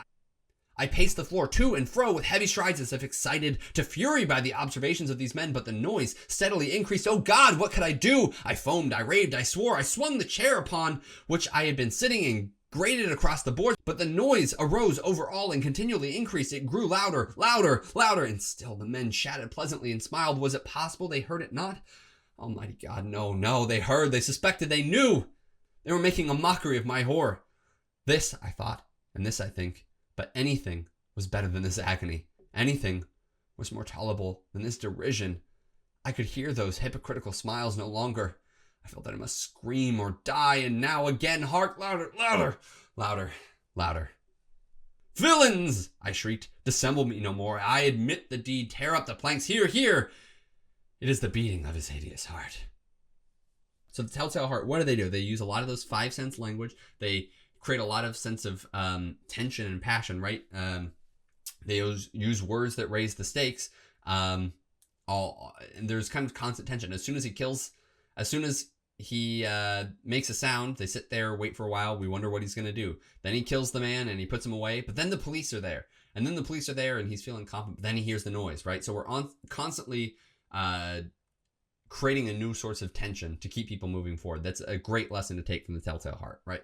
And then plenty of other things like word choice and stuff that, yeah, we may not include totally in our marketing efforts, but it is a good reminder to include a sense of passion in our and personality in our stories. All right, there we go. That is a telltale heart. 2 of, like, honestly, the most popular short stories we know of in our culture. I could obviously go for longer stories, but I'd have to make you read them on your own, and you already have plenty of reading to do. And we've got a couple ones that I think are now a little bit less classical, and they're not going to require me to do like an acting anything. I haven't acted in years, man. Would you mind, computer? I haven't acted in years, so you'll have to forgive me if I'm overzealous or anything like that. But all right, so here's one that I wanted to read. It's a Reddit post, pretty popular, called "Today I effed up by throwing my steak out a window." Good start, good subject line. We should start with that. But once they've gotten attention, we're like, why would you throw a steak out a window? That's crazy. Now we need to justify it in story, right? Last night, my wife's boss from her brand new job invited us over for dinner. Over the drive over, my wife reiterated many times to me just how important it was to make a good impression. I scoffed and arrogantly informed my silly wife that I always make good impressions. My wife's boss is a single lady in her 50s, so it was just the 3 of us. We chit-chatted over drinks and salads and seemed to be really hitting it off. She laughed at my well-timed, perfectly appropriate jokes, and my wife seemed pleased. Soon she brought out the main course, a nice big juicy steak for each of us. As I began to cut into my steak, I was discouraged to discover how undercooked the steak was. Now, I've had my fair share of rare steak. I prefer medium, but I can handle rare. This was a several minutes on a hot grill sort of rare. I probably could have resuscitated the cow if I had tried. Instead, I sat there fidgeting with my knife and fork, worrying about how I was going to get away with not eating the steak. Claim veganism? No, I'd already feigned great enthusiasm upon seeing the steak. Just then, our hostess excused herself to the kitchen to take care of some dessert preparations.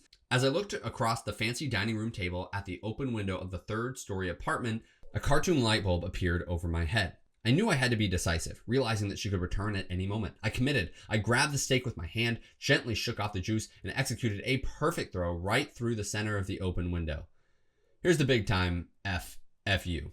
The window wasn't open. It was the cleanest freaking throw you've ever seen in your life.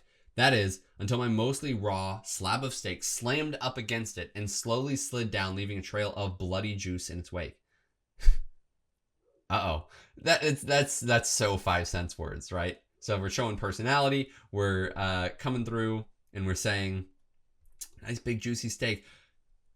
What should I do? Claim this? No, I'd already feigned great enthusiasm upon seeing the steak. This person is like, they're clearly a copywriter. Not necessarily, but look, they do long, short, long, long, short, long, short, long, long, long. All right, they're really good at this. So anyways, they have nice little asides where they show some personality, but they're still raising the tension. They're hinting at something coming next. And we're still like, at first we're wondering after the subject line, why did you throw your steak out a window? Then we get a sense of it and go, oh no, they're going to throw their steak out a window. Then they try it and instantly there's an F up, right? So we're like, oh, we're keeping the tension. There's always a new problem to be dealing with. Again, a great way to keep the stakes going up. So here's the big time FU. The window wasn't open. It was the cleanest freaking throw, blah, blah, blah. My wife, whose steak was a nice medium rare and was unaware of my predicament, turned, jaw dropped, and stared at me like I was an alien from another planet. This look then slowly morphed into more of a there is no place on this planet you can ever hide from me expression of demonic anger. My wife's boss heard the thud of the steak on window impact and came quickly. She took in the scene, the steak sitting on the windowsill, the bloody trail, my empty plate, and then gave me an inquisitive, puzzled look. I just didn't know what to say. It felt like a minute of silence, which is probably like 3 or 4 seconds. Finally, the best I could manage was, I'm I'm so sorry. I'm such a klutz. I don't know. I was just cutting it and it slipped. Just ask my wife. I really am a klutz. Right, honey? No help coming from that direction.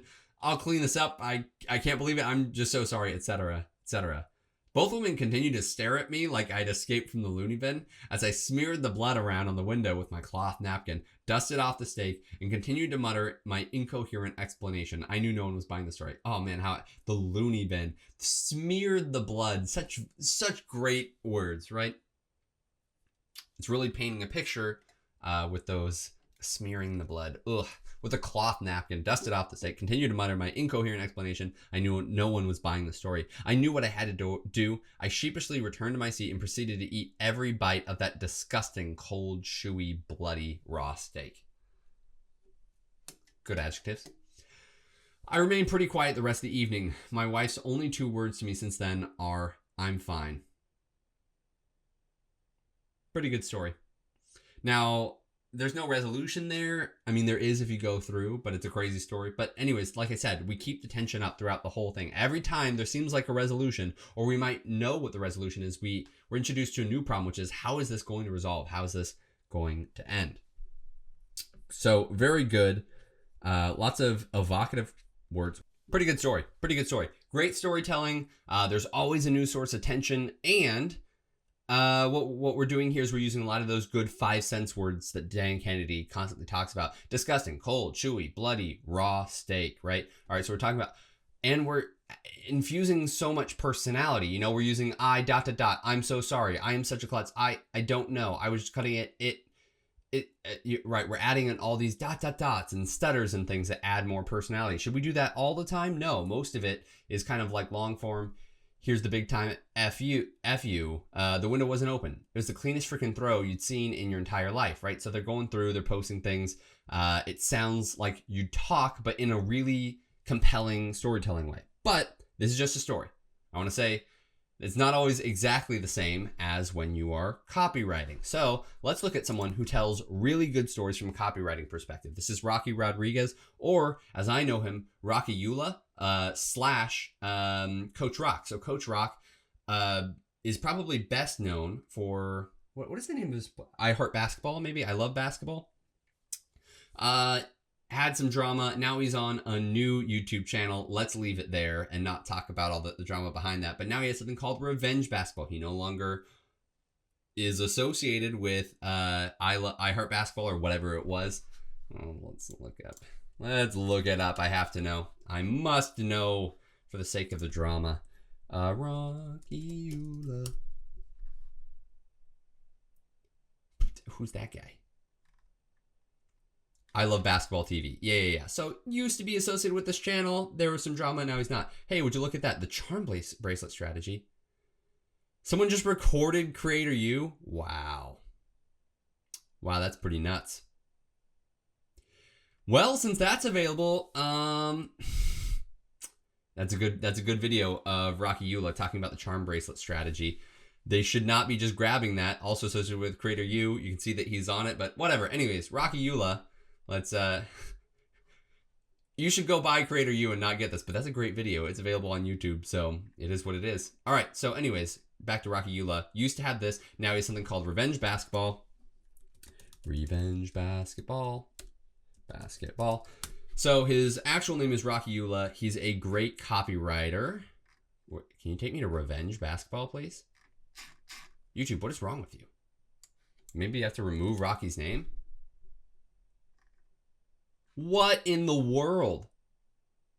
All right, whatever. So anyways, Revenge Basketball is his new channel, but he also teaches Spanish. And for that, he uses his mother's or his grandmother's maiden name. I'm not sure which, but which is Rodriguez. It sounds a little bit better than Ullah for a Spanish teacher. So anyways, he has multiple businesses from basketball to Spanish. He can do it all. He's scaled all to large businesses. So let's look at his storytelling and see how it works. By the way, this is all highlighted because I searched this in Spanish. It's not actually highlighted in the email. It's all long form. So anyways, let's see how an expert storyteller who is a professional copywriter and entrepreneur actually uses storytelling. Imagine this for a moment. Nice short start to everything. You've traveled to a Spanish-speaking country all right. Imagine this for a moment. You've traveled to a Spanish-speaking country, any one of your choice. Upon arrival, you maneuver through the airport easily and hop in a taxi or Uber. Excited to use your Spanish, you start chatting with the driver. You have such a wonderful conversation that you don't even notice how long it takes you to reach your Airbnb. You're staying in a great location right in the middle of the city or town, surrounded by locals. You feel the vibes, you hear the Spanish music, you know you're exactly where you want to be. When you get to the Airbnb, you meet the owner so he can give you the keys. He's trying to explain some of the details of the house to you in broken English. You say, "Amigo, no preocupes, hablo español." Friend, don't worry, I speak Spanish. He smiles at you and begins speaking rapid Spanish, explaining all the details about the house, the city, the best restaurants, etc. You understand every word and respond back easily. He's so impressed with your Spanish that he asks which Spanish-speaking country you're from. And you reply you're from America, or that English is your first language. He is shocked. He believes you're kidding. When you tell him you're not, he's somewhat bewildered, not quite understanding how you could speak his language so well, because let's face it, most Americans can only speak Spanish. At that moment, you feel the deepest satisfaction. You've achieved what I call the Spanish chameleon paradox, the idea where your Spanish is so good that you stand out as an English speaker that speaks Spanish so perfectly, which in turn makes you fit in so they don't think you're an American. After talking with thousands of students over the years, I realized this is the ultimate goal of every student, regardless of why they initially wanted to learn Spanish, whether it's to move to a Spanish-speaking country, connect better with friends and loved ones, communicate more effectively with coworkers or patients, or even advance their career. That's just the starting point. Once they have that desire, it gets deeper because learning a few words here and there is never enough. At least not for the people serious about learning Spanish. For some, it's about feeling at home in a new country. For others, it's about sharing deeper conversations with Spanish-speaking family members, friends, a significant other, or the family of a significant other. And for professionals, it might be about providing better care to patients or closing important business deals in Spanish. But for all of them, the ultimate goal is the same: to reach that level of fluency where they're no longer seen as an outsider speaking Spanish, but as someone who truly belongs in the Spanish-speaking world. It's achieving the Spanish chameleon paradox. I'm inviting you to enroll in my 7-day Spanish course that's available at a massive discount until tomorrow, Sunday, August 4th at 11:59 Eastern Time. You can see that was probably a little while ago, but I keep his emails on hand because he's a great copywriter, right? I want to help you achieve this because I want to help you achieve this because I can tell you there's no better feeling. It's possible. You just have to believe and put in the work. I'm giving you the step-by-step roadmap. You just have to follow it. I'm sure you've taken tons of detours over the years trying to get to your destination, and it's left you discouraged, ready to give up. Let's say the GPS was broken. Take this foolproof map that thousands of other people just like you have followed to reach their destination of being fluent in Spanish. Click here to learn more about how 7-day Spanish can help you transform your Spanish speaking and comprehension skills. I'm excited for you and your progress. Hasta luego, Rocky. All right, so cool. He's got some links there at the bottom that you can go to learn more. And he has a lot of great content on YouTube. Follow him for YouTube Shorts, lots of great tips. And of course, he has his Speak Spanish Faster course. Now let's talk about what he did well and where it's different from some of the other stories. So you'll notice probably that this isn't starting with a traditional story of, it's got a three act structure, but it doesn't have the 8-act structure, right? Or this 8-sequence structure. We're not trying something some way and then it fails. And we don't have sort of a beforehand, not in this structure anyway. We start with, it's going well. Imagine this, right? And then towards the end, we say, you've probably gotten distracted. You have this, you don't have that, whatever. In fact, let me go ahead. This probably lines up with a writing formula because I want to call it a before-after bridge, but it's not. Gimme. Style, writer's block. This is my episode. Passa bab. Desire, obstacle, solution. Might be, probably. I think it's more desire, obstacle, solution. Yeah, okay. So we've got a desire, obstacle, solution here where you come in and you say, imagine this for a moment. And now we're just going to highlight the desire. We've got a good attention there. And we're going to go, okay, you're going here. You are enjoying yourself. You're communicating. You're getting where you need to go. And then you impress the Airbnb guy. And he doesn't even think you're an American. he's shocked. He can't believe it. And they just want to hang out with you because you're so cool, right? That's the ultimate desire that he's getting after. And he's done a great job of showing it off. So we have desire, then we say obstacle, right? Because learning a few words here and there is never enough. Here's everything we want, and we're going to list it out and say, oh, here it is. It's the deepest satisfaction. It has this unique mechanism name, the Spanish chameleon paradox. Then we get to the problem. Learning a few words here and there is never enough. Actually, we go back to the good part. It's about doing this. It's about doing this. The goal is always the same, but so then we strike here and we do the goal, right? I'm inviting you to enroll in my 7-day Spanish course. It's possible you just have to jump in. I'm giving you a step-by-step roadmap. You've taken dozens of detours to get you to the destination. Let's just say the GPS was broken. Now, here's the thing. So Rocky is a very good copywriter, but I will say, as I was experiencing that, it kind of went up and down a little bit.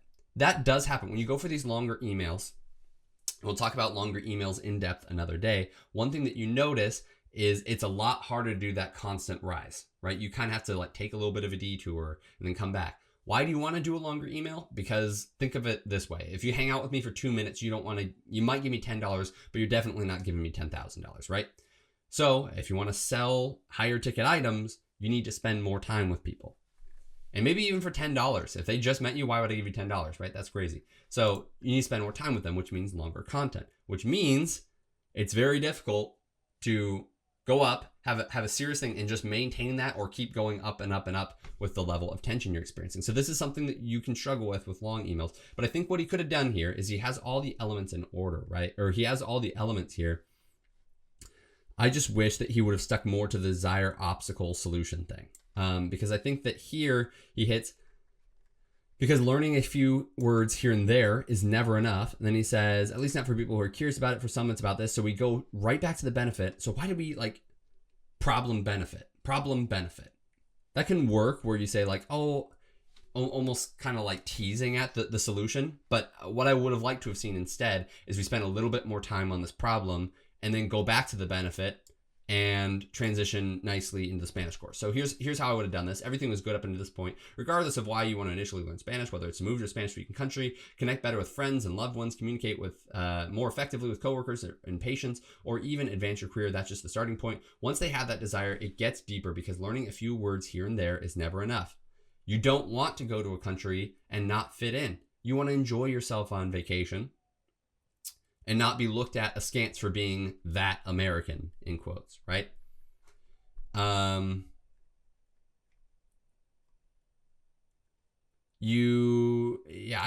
hit this a little bit more. You want to be able to, for me, my story, you heard my breakup story. So she was Hispanic. And so it's like, oh, you want to be able to communicate with your in-laws and actually make a good impression and have them like you.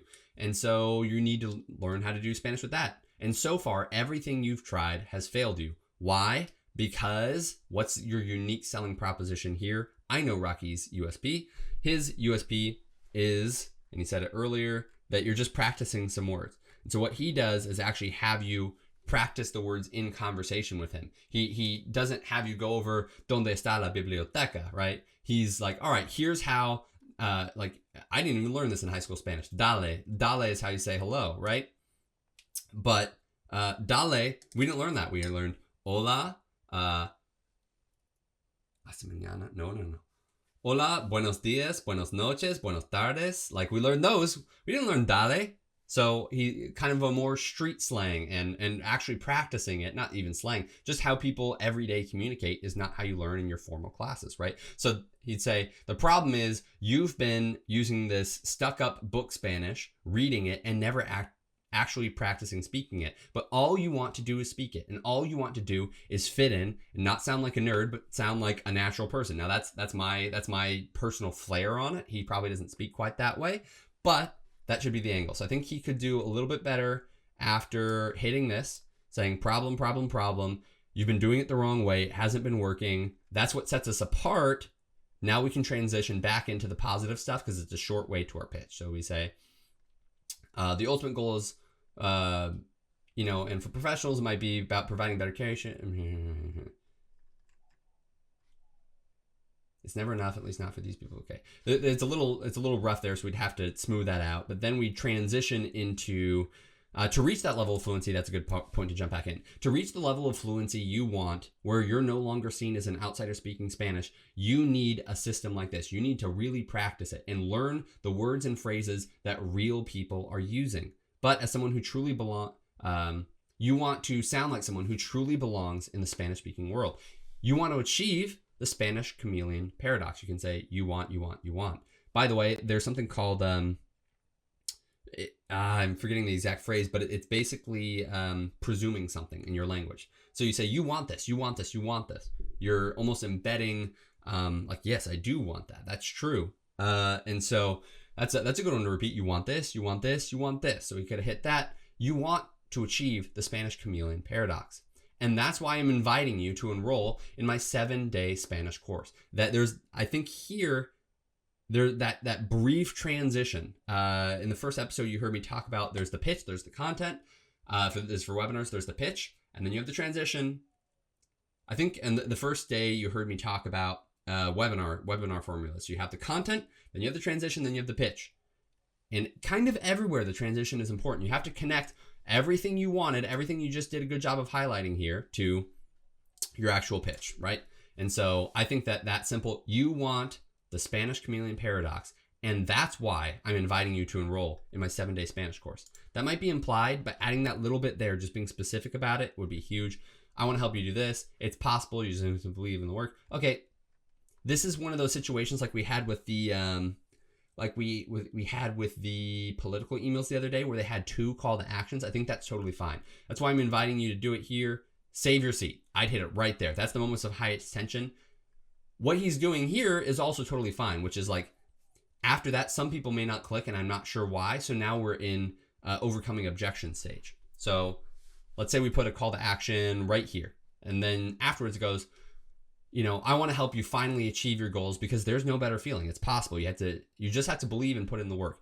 I'm giving you a step-by-step roadmap. You just have to follow it. I'm sure you've taken tons of detours over the years trying to get to your destination and it's left you discouraged, ready to give up. This sentence is just a little broken. Let's just say the GPS was broken. I would be more clear than that. Let's just say it's just a little vague there. Let's say, but your GPS was broken.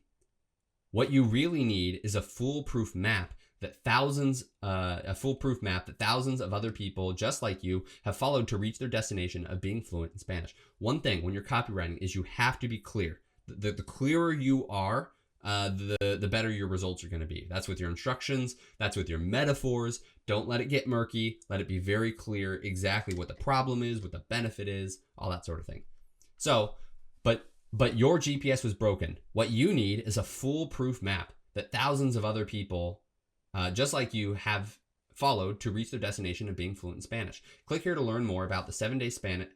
About how 7-day Spanish can help you transform your Spanish speaking and comprehension skills. I'm excited for you and your progress. Hasta luego, Rocky. So yeah, really good. I just hit a little bit more on the obstacle here.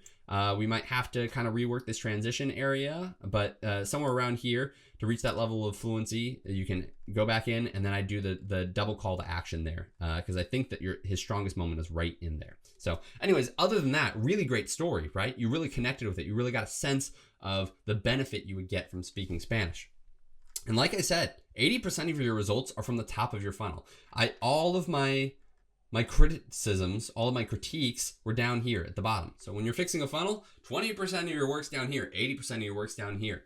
Rocky has scaled several large businesses, basketball and Spanish coaching programs, right? Millions of views, millions of subscribers, millions of dollars. It's like, all right, so he's clearly doing well for himself and it's converting. So don't think that because there's a little tweak here and there that could have improved it, that doesn't mean that it's not working, So I've got one more thing for you here, and we're going to go back from copywriting to a movie. Like I said earlier, one of the best things you can do is figure out how to kind of transition from one thing and to another thing that don't quite seem alike. What does a campground have to do with a car? I don't know. Figure it out. Things have to have things in common. It's really popular to be able to tell a story and connect it back to the thing that you're promoting. So one thing that struck me as I was thinking about storytelling was the quote from Captain America Winter Soldier by Nick Fury, where he's telling a story about Granddad loving people. He tells this story that beautifully illustrates what's going to happen in the world and then makes it relate to real life, which is the perfect copywriting strategy. So I'm going to keep this muted. I'm going to link to it below. You can totally watch it. I'm going to turn on closed captions really fast, and I'll go ahead and do it for you. All right, so we're overriding Fury, Nicholas, J. You know, they used to play music, yeah? My grandfather operated one of these things for 40 years. No, Granddad worked in a nice building, got good tips. He walked home every night, roll one of stuffed ones in his lunch bag. He'd say hi. People would say hi back. Time went on, neighborhood got rougher. He'd say hi, they'd say keep on stepping. Granddad got to grip that lunch bag a little tighter. You ever get mugged? You ever get mugged? Every week some punk would say, what's in the bag? What'd he do? He'd show them. A bunch of crumpled ones and a loaded .22 Magnum. Granddad loved people, but he didn't trust them very much. Great quote. Great transition. We're overlooking Hydra. The innards of, they're a little bit bigger than a 22, but what we're hinting at, right? What we're getting at is that there's a good reason to like people but not trust people. Captain America loves America, but maybe he doesn't trust the government that much, right? That's what we're getting at. Powerful quote. Great way to transition from a story about his dad, who's an elevator operator, to maybe why you shouldn't trust Hydra running the US government, right? All right, so that's a great little transition. Great way to tell a story. When we are telling stories, when we're trying to promote things and get people to buy, let me get back to my page here. Play from current slide. When we're telling stories, our goal is to do what all these people did. The gift of the Magi, the telltale heart. Today I effed up by throwing my steak out a window. These are high stakes, driving, beautiful stories that keep your attention and really make you feel like you're there. You feel the problem. You feel their embarrassment. You feel their anxiety. You feel their hope and desperation and loss and happiness again, right?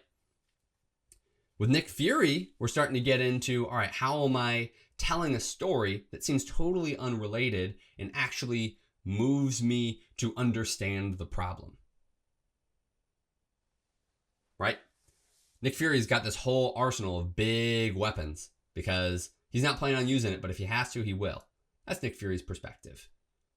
That's a good story. That's a good story. It illustrates it perfectly. And finally, we're all marketers here. So at the end of the day, Nick Fury's trying to illustrate a point. The other people are just trying to entertain us. Nick Fury's trying to make a point. But what Rocky's trying to do is instead of just illustrate a point, he's trying to illustrate a point and show you that in order to resolve that problem, you should buy his course, right? Or sign up for his free course so he can tell you more about it, kind of a little webinar or demo video, right? Very cool. And storytelling is kind of the only way you can do that, right? It's the only way that in a few words, you can really get people emotionally invested and want to take action. So here's what we're going to do. We are going to rewrite a couple of the stories that we read today. We've got the today I effed up by throwing a steak out a window. We've got the post-it notes in an apartment, also another Reddit story, and then a what is a potato. These are all good stories, but they don't quite work towards pushing you to do something, right? So yeah, let me go ahead and fix those things. Yep, okay, great. So now I've got these 3 stories here that I'm gonna go ahead and work through. Let me get rid of my stuff here. That I'm gonna go ahead and work through because there's some problems that I want to address. So what do I want to address with the steak out a window? Each line drives the next great story, you stay invested, but there's a good subject line. So what am I rewriting? Okay, so what I want to rewrite here is I just want to take this good story and pretend I'm selling something with it, right? So I'm going to go ahead and rewrite some of these. So this is a good story. I actually don't think that there's much to do here. So we say, I effed up by throwing my steak out a window. My wife's boss invited us to dinner. Okay, so steak happens at dinner, so we're already connected. We we saw it, we read it, we understand that the stake is going to be coming, and there's an open loop because you're like, why would I throw my stake out the window? So this is very, very well set up, and we dive into the story. But the problem is we're marketers and we need to go somewhere, right? So what I'm going to want to do is I'm going to say I'm selling a meat thermometer. Where do I fit in my meat thermometer pitch? Both women continued to stare at me like I'd escaped the loony bin as I smeared the blood around the window with my cloth napkin, dusted off the steak, continued to mutter incoherent. I'm not going to jump in there. I knew what I had to do. I'm fine. No. Here's my transition point. We're getting rid of the rest of that. Okay, ready? So, I knew no one was buying the story. So I've got this whole story here. What I want to do is basically say, don't let this happen to you or your guests. You don't need. It's kind of a rough transition, so I'm going to write something out and then I'm going to kind of perfect it a little bit. I knew no one was buying. Both women continued to stare at me like I escaped from the loony bin as I smeared blood around the window with my cloth napkin, dusted off the steak, and continued to mutter my incoherent explanation. But it didn't need to go down this way. Most people cook their steaks unscientifically. They throw it on a hot grill until it looks done and serve it without a second thought. But didn't need to go down this way. Most people cook their steaks unscientifically. They throw it on a hot grill until it looks done and serve it without a second thought. So I've talked, we've had this whole story. Now I'm getting into my offer, but I have a mini problem, agitate, solve that I'm doing here. But it didn't need to go down this way. Most people cook their steaks unscientifically. They throw it on the grill until it looks done and serve it without a second thought. And their guests are forced to choke down whatever charcoal or what's a good word for something like blood or roadkill are served. I'm a little unsure about that second part of the line. And their guests are forced to choke down whatever charcoal or roadkill they are served. So we have a problem, agitate, and now we need to get into the solve territory. And but didn't need to go down this way. Most people cook their steak, throw it on the grill. I have this phrase in my head because I just saw a short that was referencing Nacho Libre where they're gonna baptize Miguel, I think is his name, and is like, I'm a man of science, and they baptize him. So I'm gonna say, but we are men of science. Also, there's the SpongeBob example, but we are not cavemen. I like that angle better. We have technology. Now you can nail your seer every time with the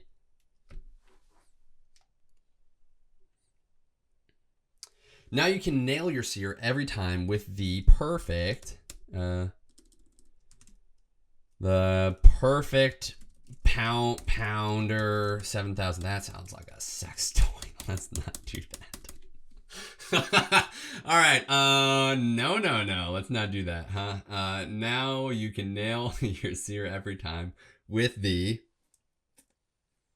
God of Fire. We're gonna go with the Vulcan thermometer.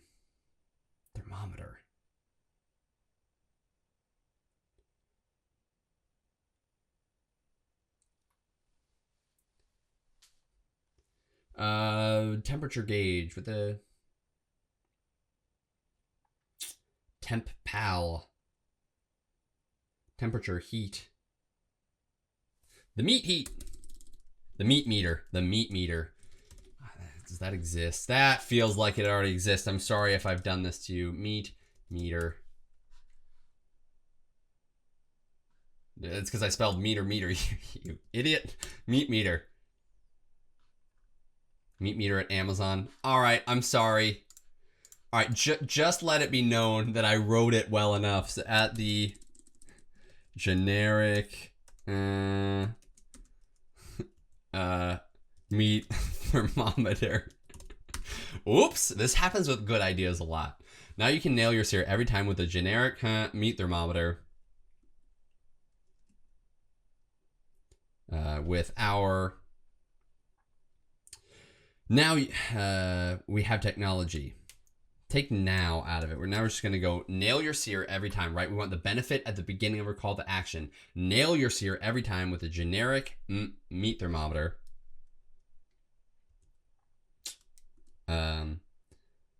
So you never have to torture your guests again.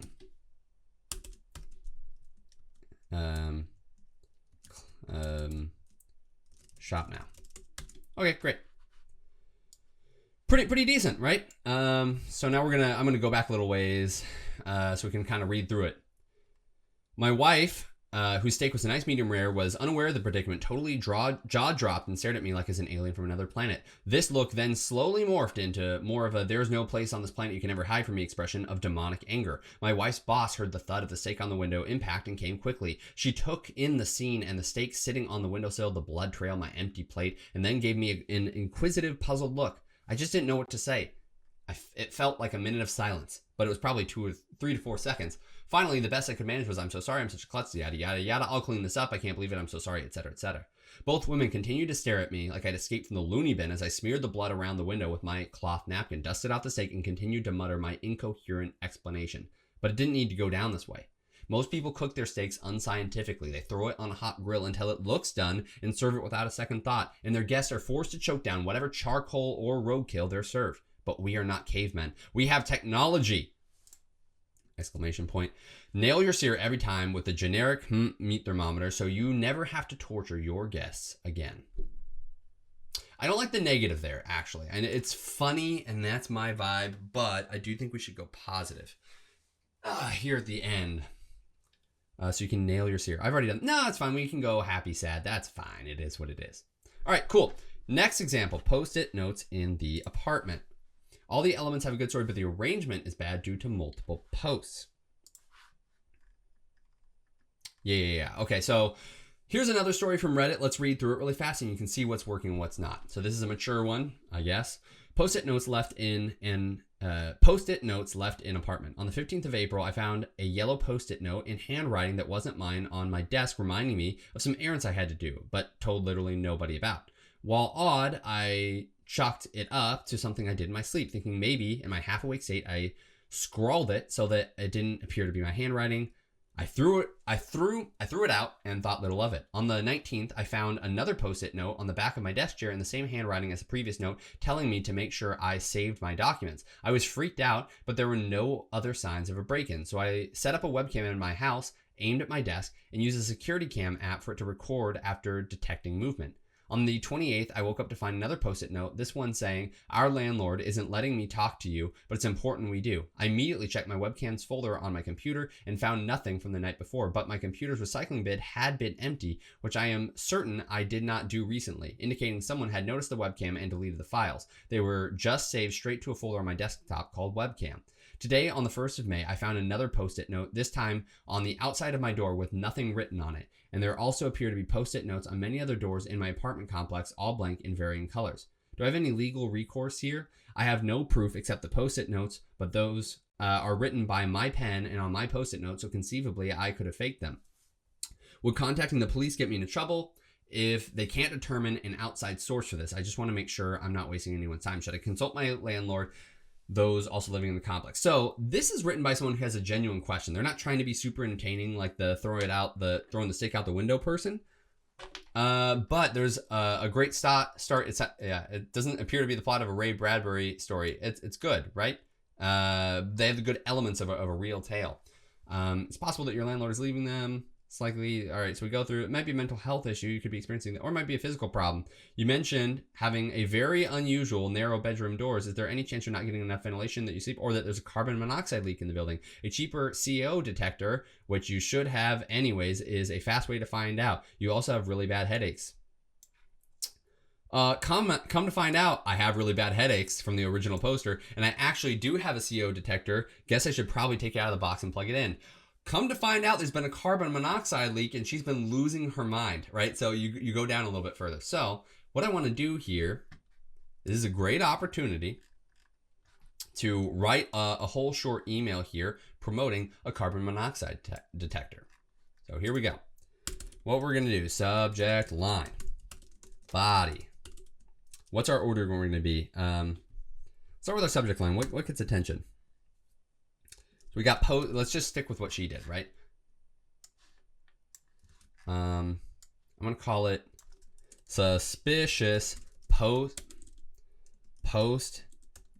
notes everywhere. I was gonna do all caps, but Google doesn't like it when you do all caps in there in your subject line, so don't do it because they'll demote you. Suspicious post-it notes everywhere. This message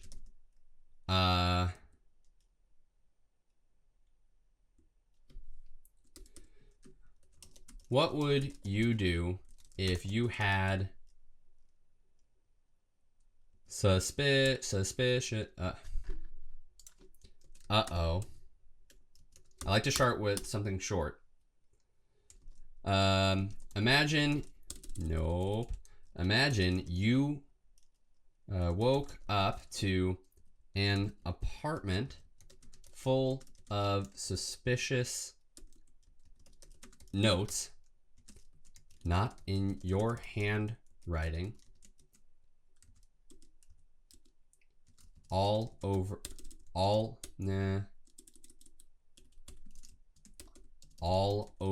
your apartment. Maybe I'll keep that in a separate line. We'll see.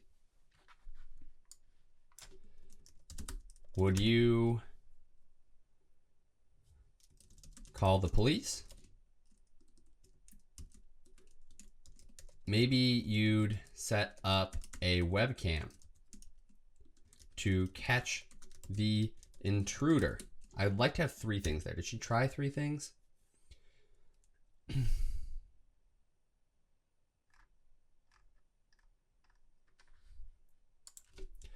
Would you call your loved ones? Would you call the police? Maybe. Would you set up a webcam to catch the intruder? This is exactly what, call her Susan, I don't know, what Susan tried to do when she found post-its found suspicious notes all over her apartment. Okay, so what I don't like here, because we're about to go into the story, right? Imagine you woke up you woke up and your apartment was full of suspicious notes, not in your handwriting. Now we can eliminate this. This long line works because I have a short one right before it. We're gonna go bold. Okay. Hit him with that break. Suspicious post-it notes everywhere. I don't like uh-oh. I'm gonna go I'm losing my mind. That's what Susan said when she woke up to an apartment full of suspicious notes. Full of suspicious notes. And what's even worse, they weren't in her handwriting. Cool. So now we're getting to the story right away. Full of suspicious notes. And what's even worse, they weren't in her handwriting.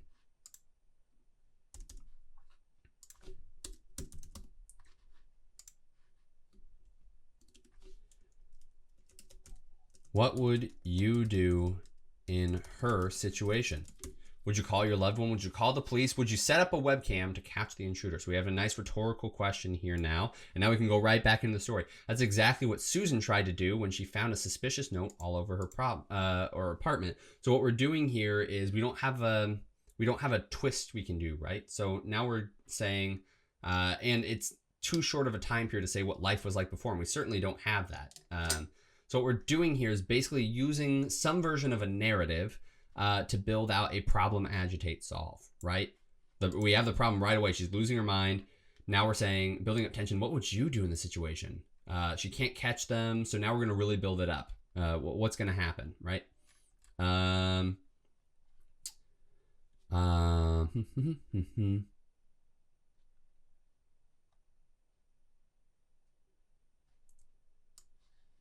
First, second, third.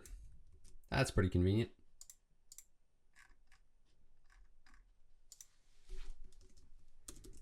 At first, it was just a private list of a private to-do list. So errands on April the 15th.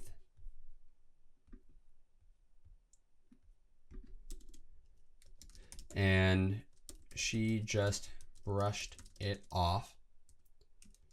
But then it got more intrusive. She saw, she had notes telling her to save her documents and even a warning. Our landlord isn't letting me talk to you, but it's important we do. Susan was scared. Susan was terrified. She ran out to the nearest store, picked up a webcam, and tried to catch the offender. But the next morning, she found even more notes, and her webcam's hard drive had been completely erased.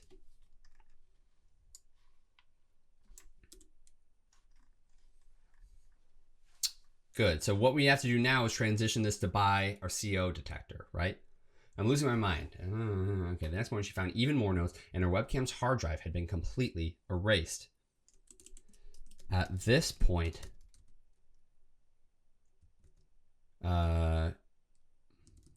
she consulted her. She pleaded with loved ones for help, and fortunately, one of them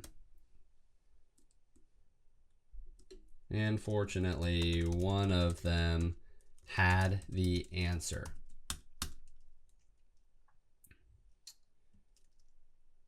Susan had been doing this to herself. What I could do is just give the answer there, but I don't want to let the tension go. Susan had been doing this to herself.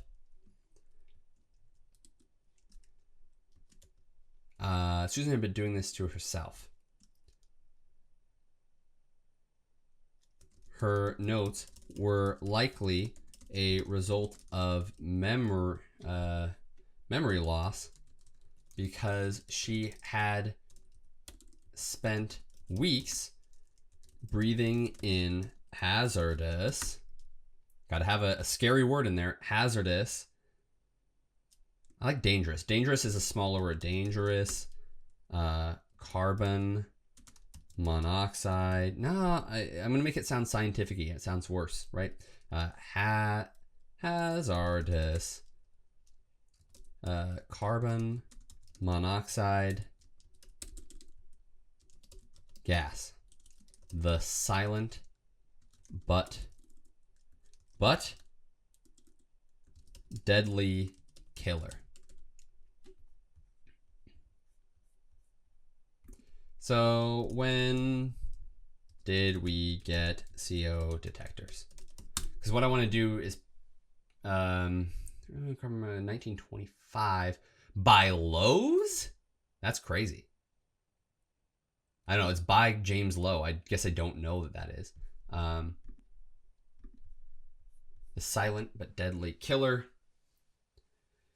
And all of this could have been avoided with a simple $20 device. Don't let this happen to you. Take control of your safety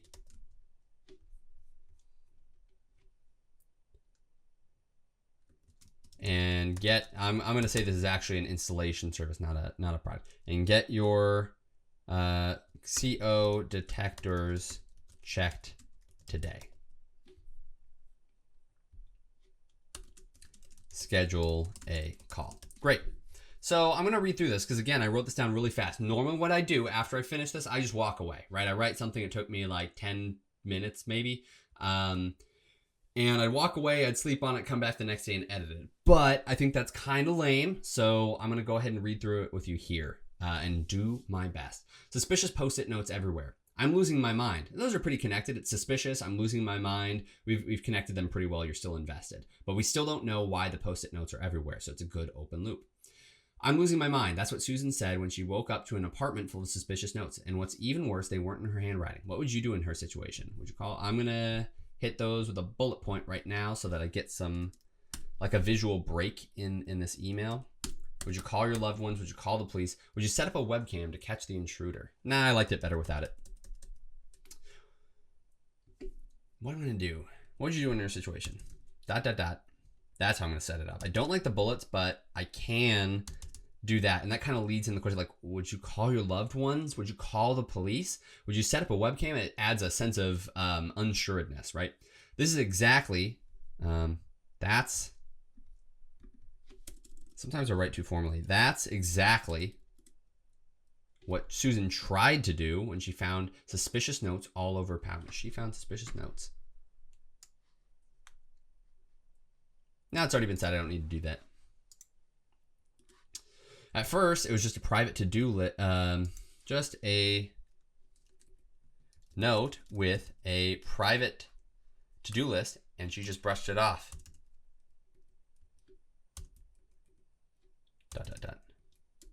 But then it got more intrusive. It got, intrusive isn't powerful enough there. It got more concerning. She had notes telling her to save her document. So this is a good example of a line that doesn't move things forward. We could have a 1, 2, 3 where it's like, oh, I saw this. But what's happening, it's like telling her to save her documents. I don't know. Why is this person oddly helpful? It's not that helpful. So what I'm going to do is I'm going to say she started finding dozens of notes, each scarier than the last. So we went from concerning to scarier. And now I want to move us to the peak worry part, right? The twists and turns. Now we're coming to the climax. Each scarier than the last. And she and finally,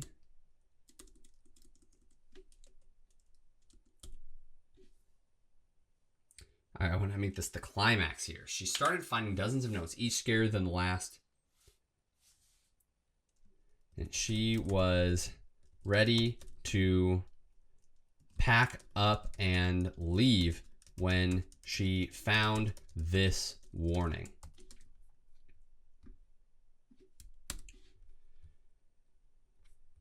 She was ready to leave, just isn't ready to pack up and leave. Isn't strong enough. She was ready to pack up and leave. And flee, that's a better word. She's ready to pack up and flee when she found this warning. She was ready to abandon her home and flee and run away when she found this warning. She's ready to abandon her home. She was scared. And she was scared. And ready to abandon her home when she found, no, don't like that. Abandon her home when she came across this warning. She was scared and ready to abandon her home when she came across this warning. Our landlord isn't letting me talk to you, but it's important we do. Susan was terrified. I don't like having she was scared. Susan was ready to abandon her home when she came across this warning. That line is so weak, man. She started finding dozens of notes, each scarier than the last. And it all came to a head. And it all came to a head when she found, I just don't want it to get too wordy, when she came across, when she found this warning. And it all came to a head when she found this warning. Much better. At first, it was just a private note. It was just a note with a private to-do list, and she brushed it off. But then things got more concerning. I don't like it. Things got more concerning. She started finding dozens of notes, each scarier than the last, and it all came to a head when she found this warning. Yeah. Our landlord isn't letting me talk to you, but it's important we do. Susan was terrified. She ran to the nearest store, picked up a webcam, and tried to catch the offender. Picked up, I'm just gonna say bought. Bought a webcam and set it up to catch the offender. Don't go into force. I was tempted to. Sometimes you can restructure it and not make it quite so vague, but still make it clear and keep it in your threes. But the next morning, she found even more notes, and her webcam's hard drive had been completely erased. Bold it, baby. At this point, she pleaded with her loved ones for help, and fortunately, one of them had the answer. Susan had been doing this to herself. Her notes were likely a result of memory loss because she had spent weeks breathing in hazardous carbon monoxide gas. So what I want to do here is this is the passive. The problem, agitate, solve, outcome, problem. Like this feels like resolution. It's like, oh man, there isn't someone trying to kill me. I've just been doing it to myself. I'm kind of losing it. And you go, it's hazardous carbon monoxide gas. And you go, wait, what? The silent but deadly killer. In fact, how many people die a year from CO poisoning? How many people die from CO per year? Over approximately 2,100 deaths in the US per year.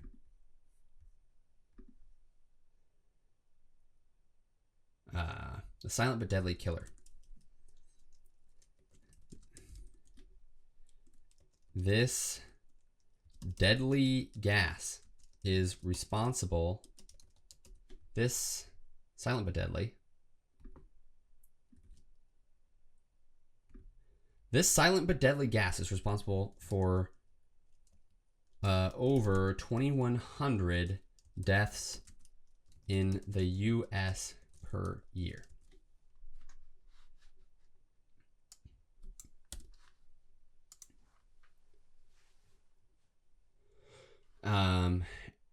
Now it makes it a little bit harder with the transition, but this big number is impressive, and I think that will that is now our new peak, right? That is like, oh no, it's 2,100 deaths.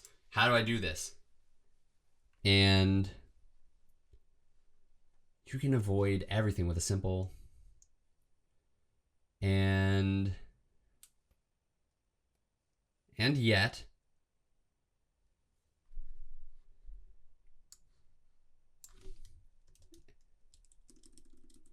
but you can protect yourself with a simple $20 device.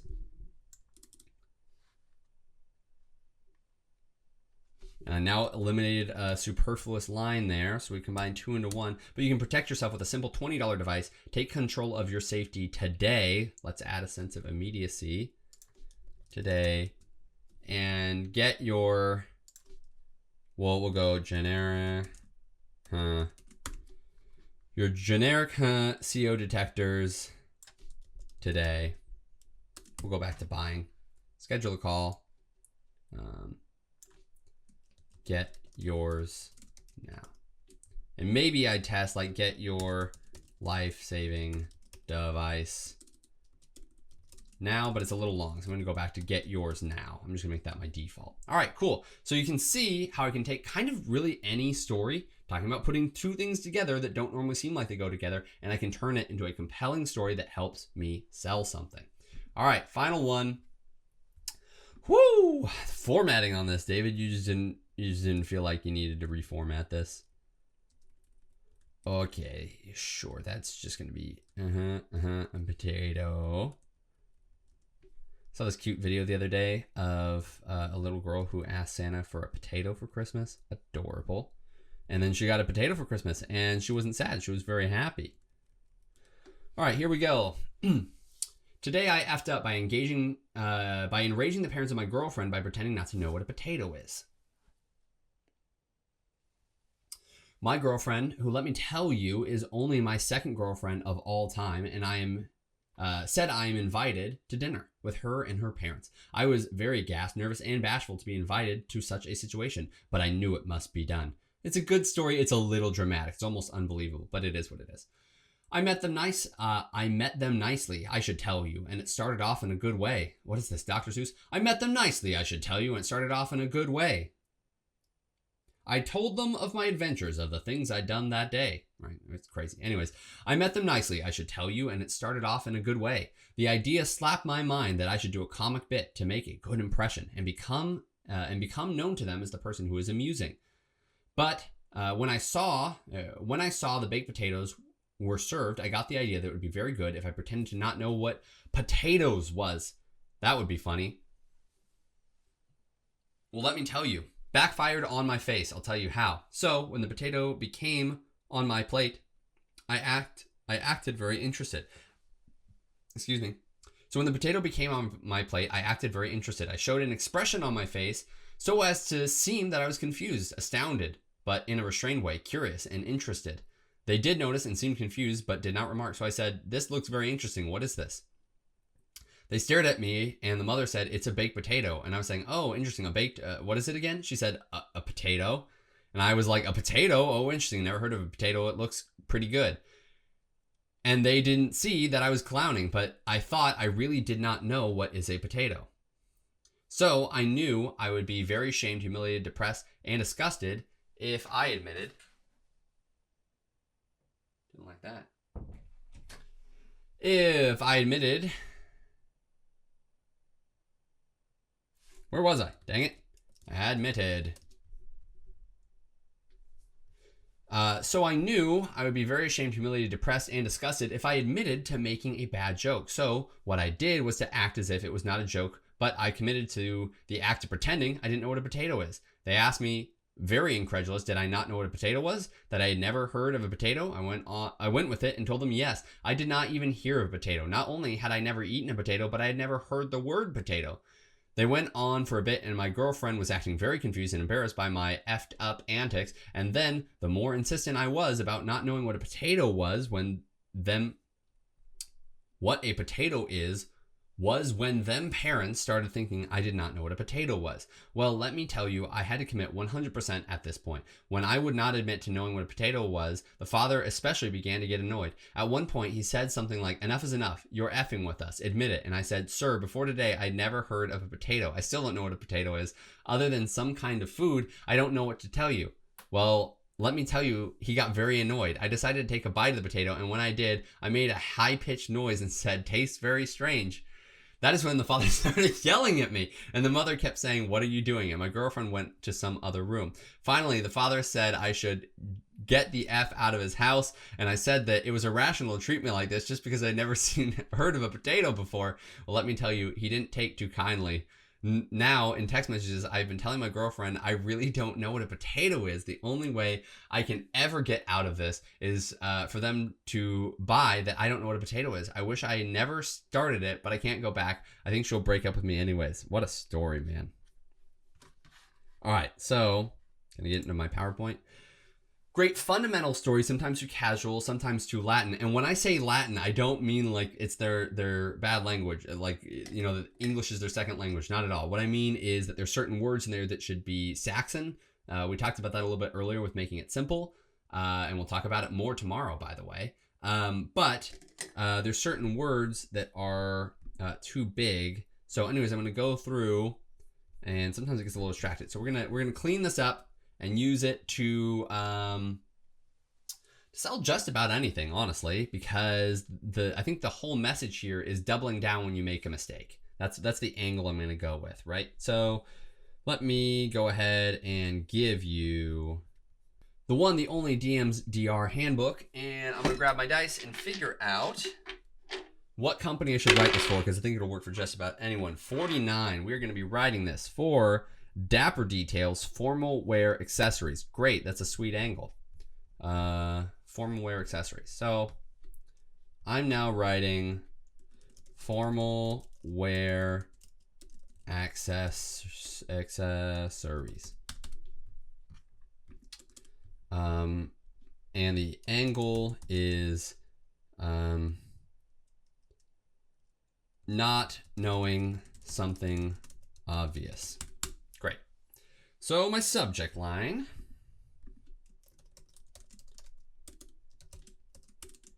and my body.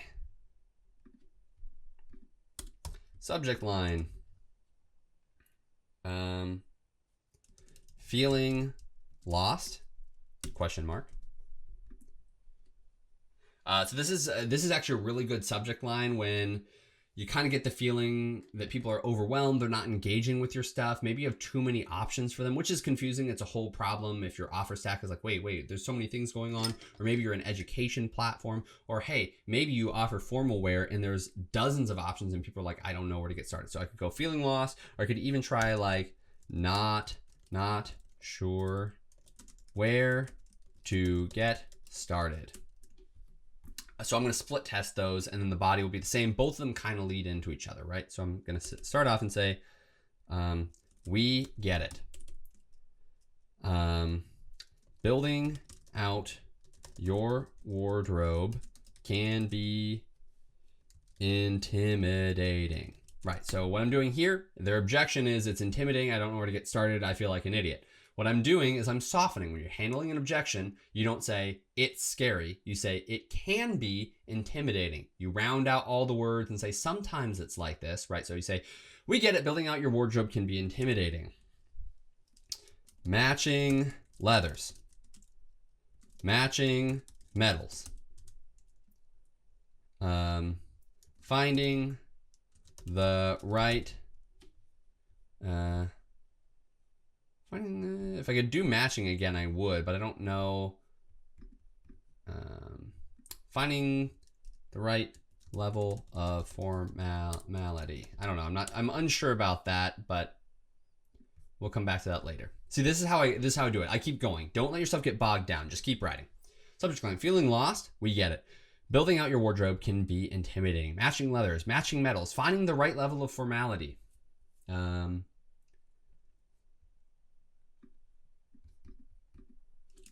There are so many rules, and And it can feel like you're the idiot for not knowing them yet. All right, so I'm going to take a little bit of liberty here. I'm going to say that the person who owns this formal wear store is the dad of the girlfriend in the other story. But that's okay. I was talking to my but that's okay. Let me tell you a story. I was talking, and I don't love that transition, so I wish I could do it a little bit better. We'll see. I was talking yesterday. I had my daughter's boyfriend over for dinner. I thought about, she's just 16, so I'm really not comfortable with her dating at all yet. So I thought about greeting. Nope. Yep. I thought about greeting this bozo at the door. I'm not gonna reveal yet that he's in it. This guy at the door with a shotgun. I didn't want to hurt him. I just wanted to put the fear of God in him. But I didn't. I controlled myself. I welcomed him into my home. I served him a beautiful steak and baked potato dinner. We're gonna work on making that a little bit more beautiful in just a second. I welcomed him into my home, but I didn't. I controlled myself. I welcomed him into my home. I served him a beautiful steak and baked potato dinner. And do you know what this bozo, we don't want to insult them, right? What this kid said? What is this thing?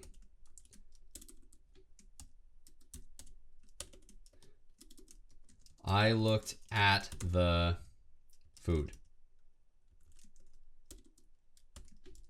What? The potato?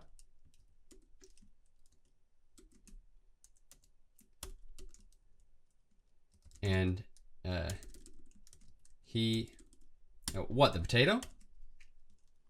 Yeah. I've never seen one before. And you know what this kid said? What is that thing? I looked at the food. What, the potato? Yeah, I've never seen one before. Now, I'm not the smartest guy in the world, but I know what a potato is. In fact, up until this moment, I assumed that every living person above the age of 3 knew what a potato was. But apparently, I was wrong.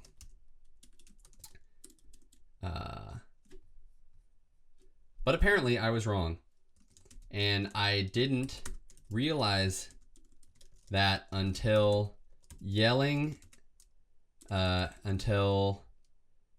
I cursed at him until I yelled at him, threw him out of the house, and turned my daughter against me. All right, so I'm taking some liberties here, obviously, but I need to make this work in a way for formal wear. And I didn't realize it until I yelled at him, threw him out of the house, and turned my daughter against me.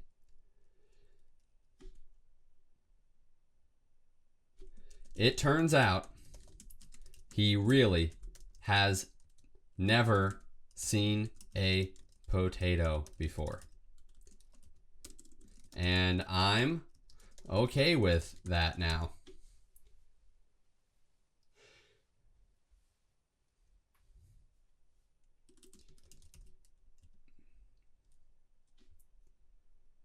There's no shame in admitting you don't understand something. We're all just trying to get better, get 1% better every day. And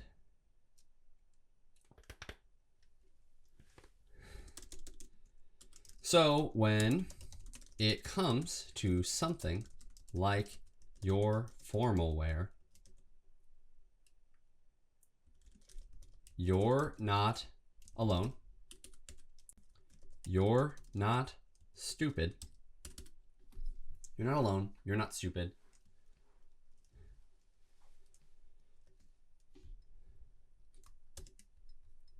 You're not alone. You're not stupid. You still have a you're not alone. You're not stupid. You're going to be fine. Too much is highlighted. All because of that one line. Okay. So when it comes to something like your formal wear, you're not alone. You're not stupid. You're going to be fine. You're not alone. You're not stupid. There is still time to learn. And that's why I'm offering a free webinar on building out a minimalist wardrobe, minimalist formal wear wardrobe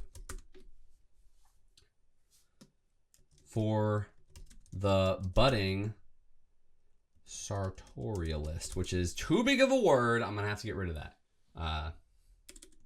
Tomorrow at 8 p.m. Let's make that earlier. 6:30 p.m. at my store.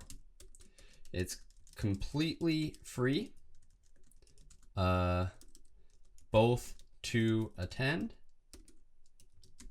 It's completely free, of cost and of judgment.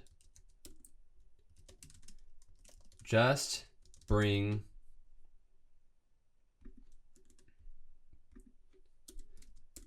a pad of paper and a few screenshots of your favorite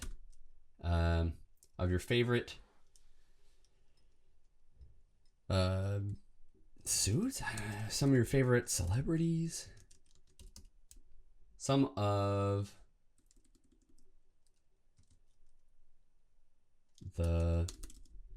the best outfits you've seen.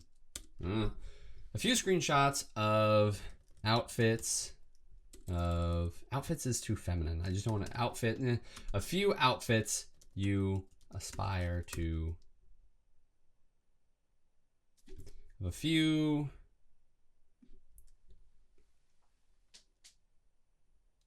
outfits you aspire to someday. Okay, that's rough. Great.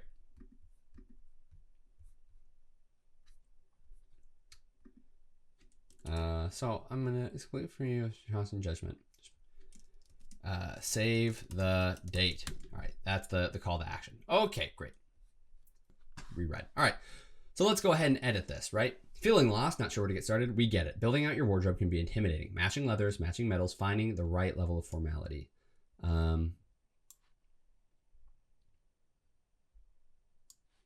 That might even be too advanced for people. So let's say finding the right leathers. Finding the right jacket. Finding the right materials. Finding the right materials. Finding the right jacket. Finding the perfect fit. Finding the proper style. Okay, so I'm going to get rid of the jacket. ... Find the perfect fit. ... Finding the proper style. There are so many rules, and it can feel like you're the idiot for not knowing them, but that's okay. Let me tell you a story.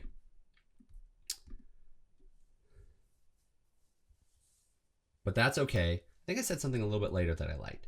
That's okay. There's no shame in admitting that you don't understand something.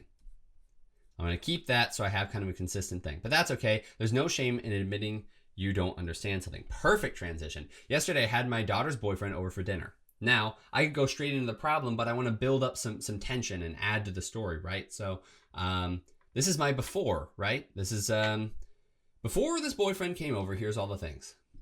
So the problem hasn't occurred yet. I don't know who this guy is. So there's no shame in admitting you don't understand something. Yesterday, I had my daughter's boyfriend over for dinner. She's just 16, so I'm really not comfortable with her dating at all yet. So I thought about greeting this guy at the door with a shotgun. I didn't want to hurt him. I just wanted to put the fear of God in him. But I didn't. I controlled myself. I welcomed him into my home. I served him a beautiful steak and baked potato dinner. A perfectly grilled steak and buttery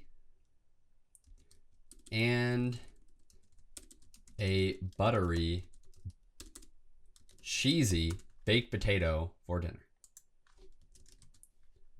I served him a perfectly grilled steak and a buttery cheesy baked potato, too many syllables, and a buttery baked potato for dinner.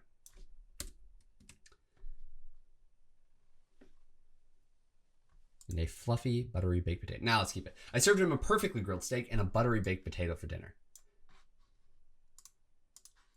You know what this kid had the nerve to say? Had the nerve to ask? You know what this kid had the nerve to ask? What is this thing? I looked at the food, confused. If this were not copywriting, I would say bewildered. I think that's a more like, whoa, ha. And as we talk about when we get to making it simple, I could probably afford that word. Look, if I take like 100 words here, I say, so she's really not comfortable with dating. I'm really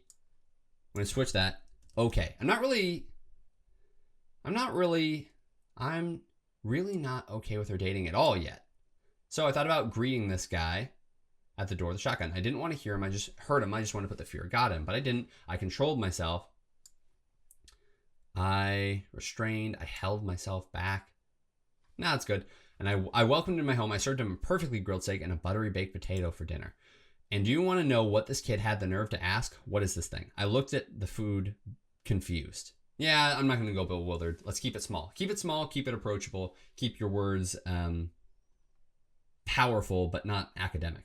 What? The potato? Yeah, I've never seen one before. Now, I'm not the smartest guy in the world, but I know what a potato was. In fact, up until this moment, is the in fact necessary. I'm just going to say and up until now, right? So I can replace this moment with now. This is part of the so what and prove it. Just get rid of any words or phrases that seem unnecessary. In fact, instead of assumed, I'm going to say I thought that every living person above the age of 3 knew what a potato was. But apparently I was wrong. And I didn't realize that. So again, I solved the problem here, resolved it, and I instantly introduced a new one. And I didn't realize that until I yelled at him, threw him out of the house, and turned my daughter against me. It turns out He really has never seen a potato before.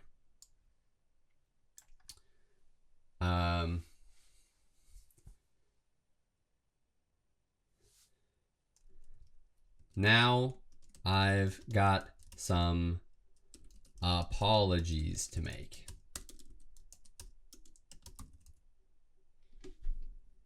There's no shame in admitting. There we go. We're going to do that twice. We're going to say, there's no shame in admitting when you're wrong. Or in asking a question when you don't understand something new.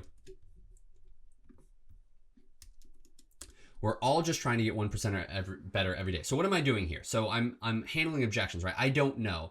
It's confusing, it's overwhelming. So what did I do? I told a story about someone who didn't know something even more basic. So I'm trying to make them more comfortable with their objection. The whole goal of this is to soften their objection. So, right, I start at the top. I say, it can feel like you're the idiot. It can be intimidating. So I'm softening it. And then I'm saying, some people don't even know what potatoes are. And you know what? I was wrong. So I'm in the same boat as you. I was wrong. You're confused. We're all just trying to get 1% better every day. So when it comes to something like your formal wear, you're not alone. You're not stupid. There's still time to learn. And that's why I'm offering a free webinar. You're not alone. You're not stupid. There's still time to learn. And that's why I'm offering a free, not webinar, a free class on building out a minimalist formal wear wardrobe. That's too many words. Building out a minimalist wardrobe. We're just going to call it minimalist wardrobe for the budding sartorialist. And this is where our good old friend ChatGPT will give me a word that does not suck so much. Building out a minimalist wardrobe for the budding sartorialist. It's not good. I'm just going to make a demand. Synonyms.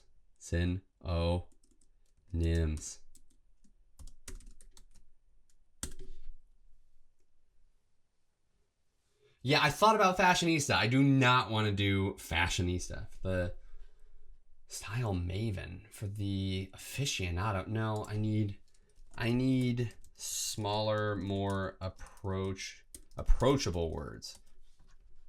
I can just not spell today.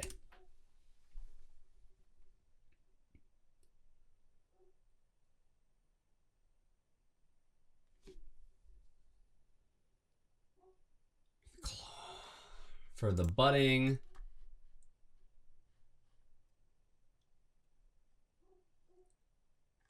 Whoop, that's because I'm in the wrong one. For the budding,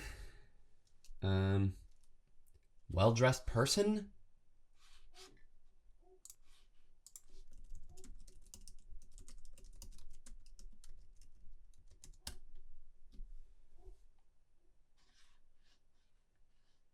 Yeah, Dapper Dan, much better. For the budding, Dapper Dan. See, this is how ChatGPT is typically used. It finally says Dapper Dresser. I don't want to say Dapper Dresser, but Dapper Dan is fine. For the budding, Dapper Dan, tomorrow at 6:30 at my store. And that works really well because I took out the formal wear section because there's too many big words. So I'm going to say the minimalist wardrobe for the budding Dapper Dan, tomorrow at 6:30 at my store. It's completely free of both cost and judgment. Just bring a pad of paper and free screenshots of outfits you aspire to someday. Of looks you like. A few screenshots of looks you like, and I'll show you how to quickly and affordably achieve them. So now I've given them a reason to come outside of just will help you. And there's another objection I'm doing here, which is cost. It's going to say quickly and affordably. It's not going to take you forever. It's not going to cost you an arm and a leg. Save the date. All right, I think that's pretty good. All right, there we go. Yet another one down. We've used another story to sell something. And look, these are pretty long emails. We're spending a decent amount of time with people. So that's great. I'm treating these as emails. You don't have to. You can stick to letter format, but emails are not bad. They're a good place to start. In fact, in 1, 2, I think 3 more days. Style, 4, 5. In 5 more days, sorry everyone, in 5 more days, we'll get to writing emails. But first we have 5 more days of theory. And tomorrow we're going to be talking about writing simply, right? As you can see, there's a lot of temptation to use a lot of big words, to write beautifully, like maybe we saw from some of our other short stories, but that can lose you attention. That can make you less relatable. It can lose you sales. So you're not going to do that. We're going to figure out once you're writing how to tone it down, pull back, and actually make something that people want to read, they relate to, and that gets them to buy. All right, so here's my live practice. You work through it with me. Here's what you're going to do today. We're going to work on the basics of story. So I've got 2 prompts, and thank you to Nopester24 for these great prompts. We're going to write a short story about one of the 2 of these 4 prompts. They don't have to be true, but they have to sell something at the end. So could be a good way to practice an email. You don't have to do the subject line though. You can just lead into it, but it's not bad to practice a subject line. So maybe you should do a subject line, do the body, do a call to the action at the end. All right. Prompts. What would you do if you found a bag full of money at a bus stop? What are you going to sell at the end of that? I don't know. You have to figure that out. In fact, you can use the DM's DR handbook to guide you if nothing's standing out to you. And you can get the DM's DR handbook in the downloadables below.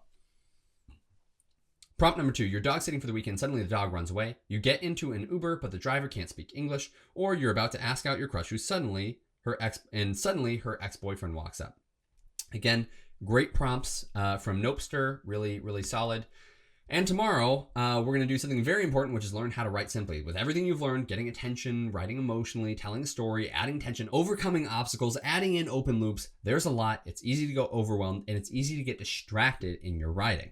And when you try and do all of that at once, best case scenario, you sound like a stuck-up snob.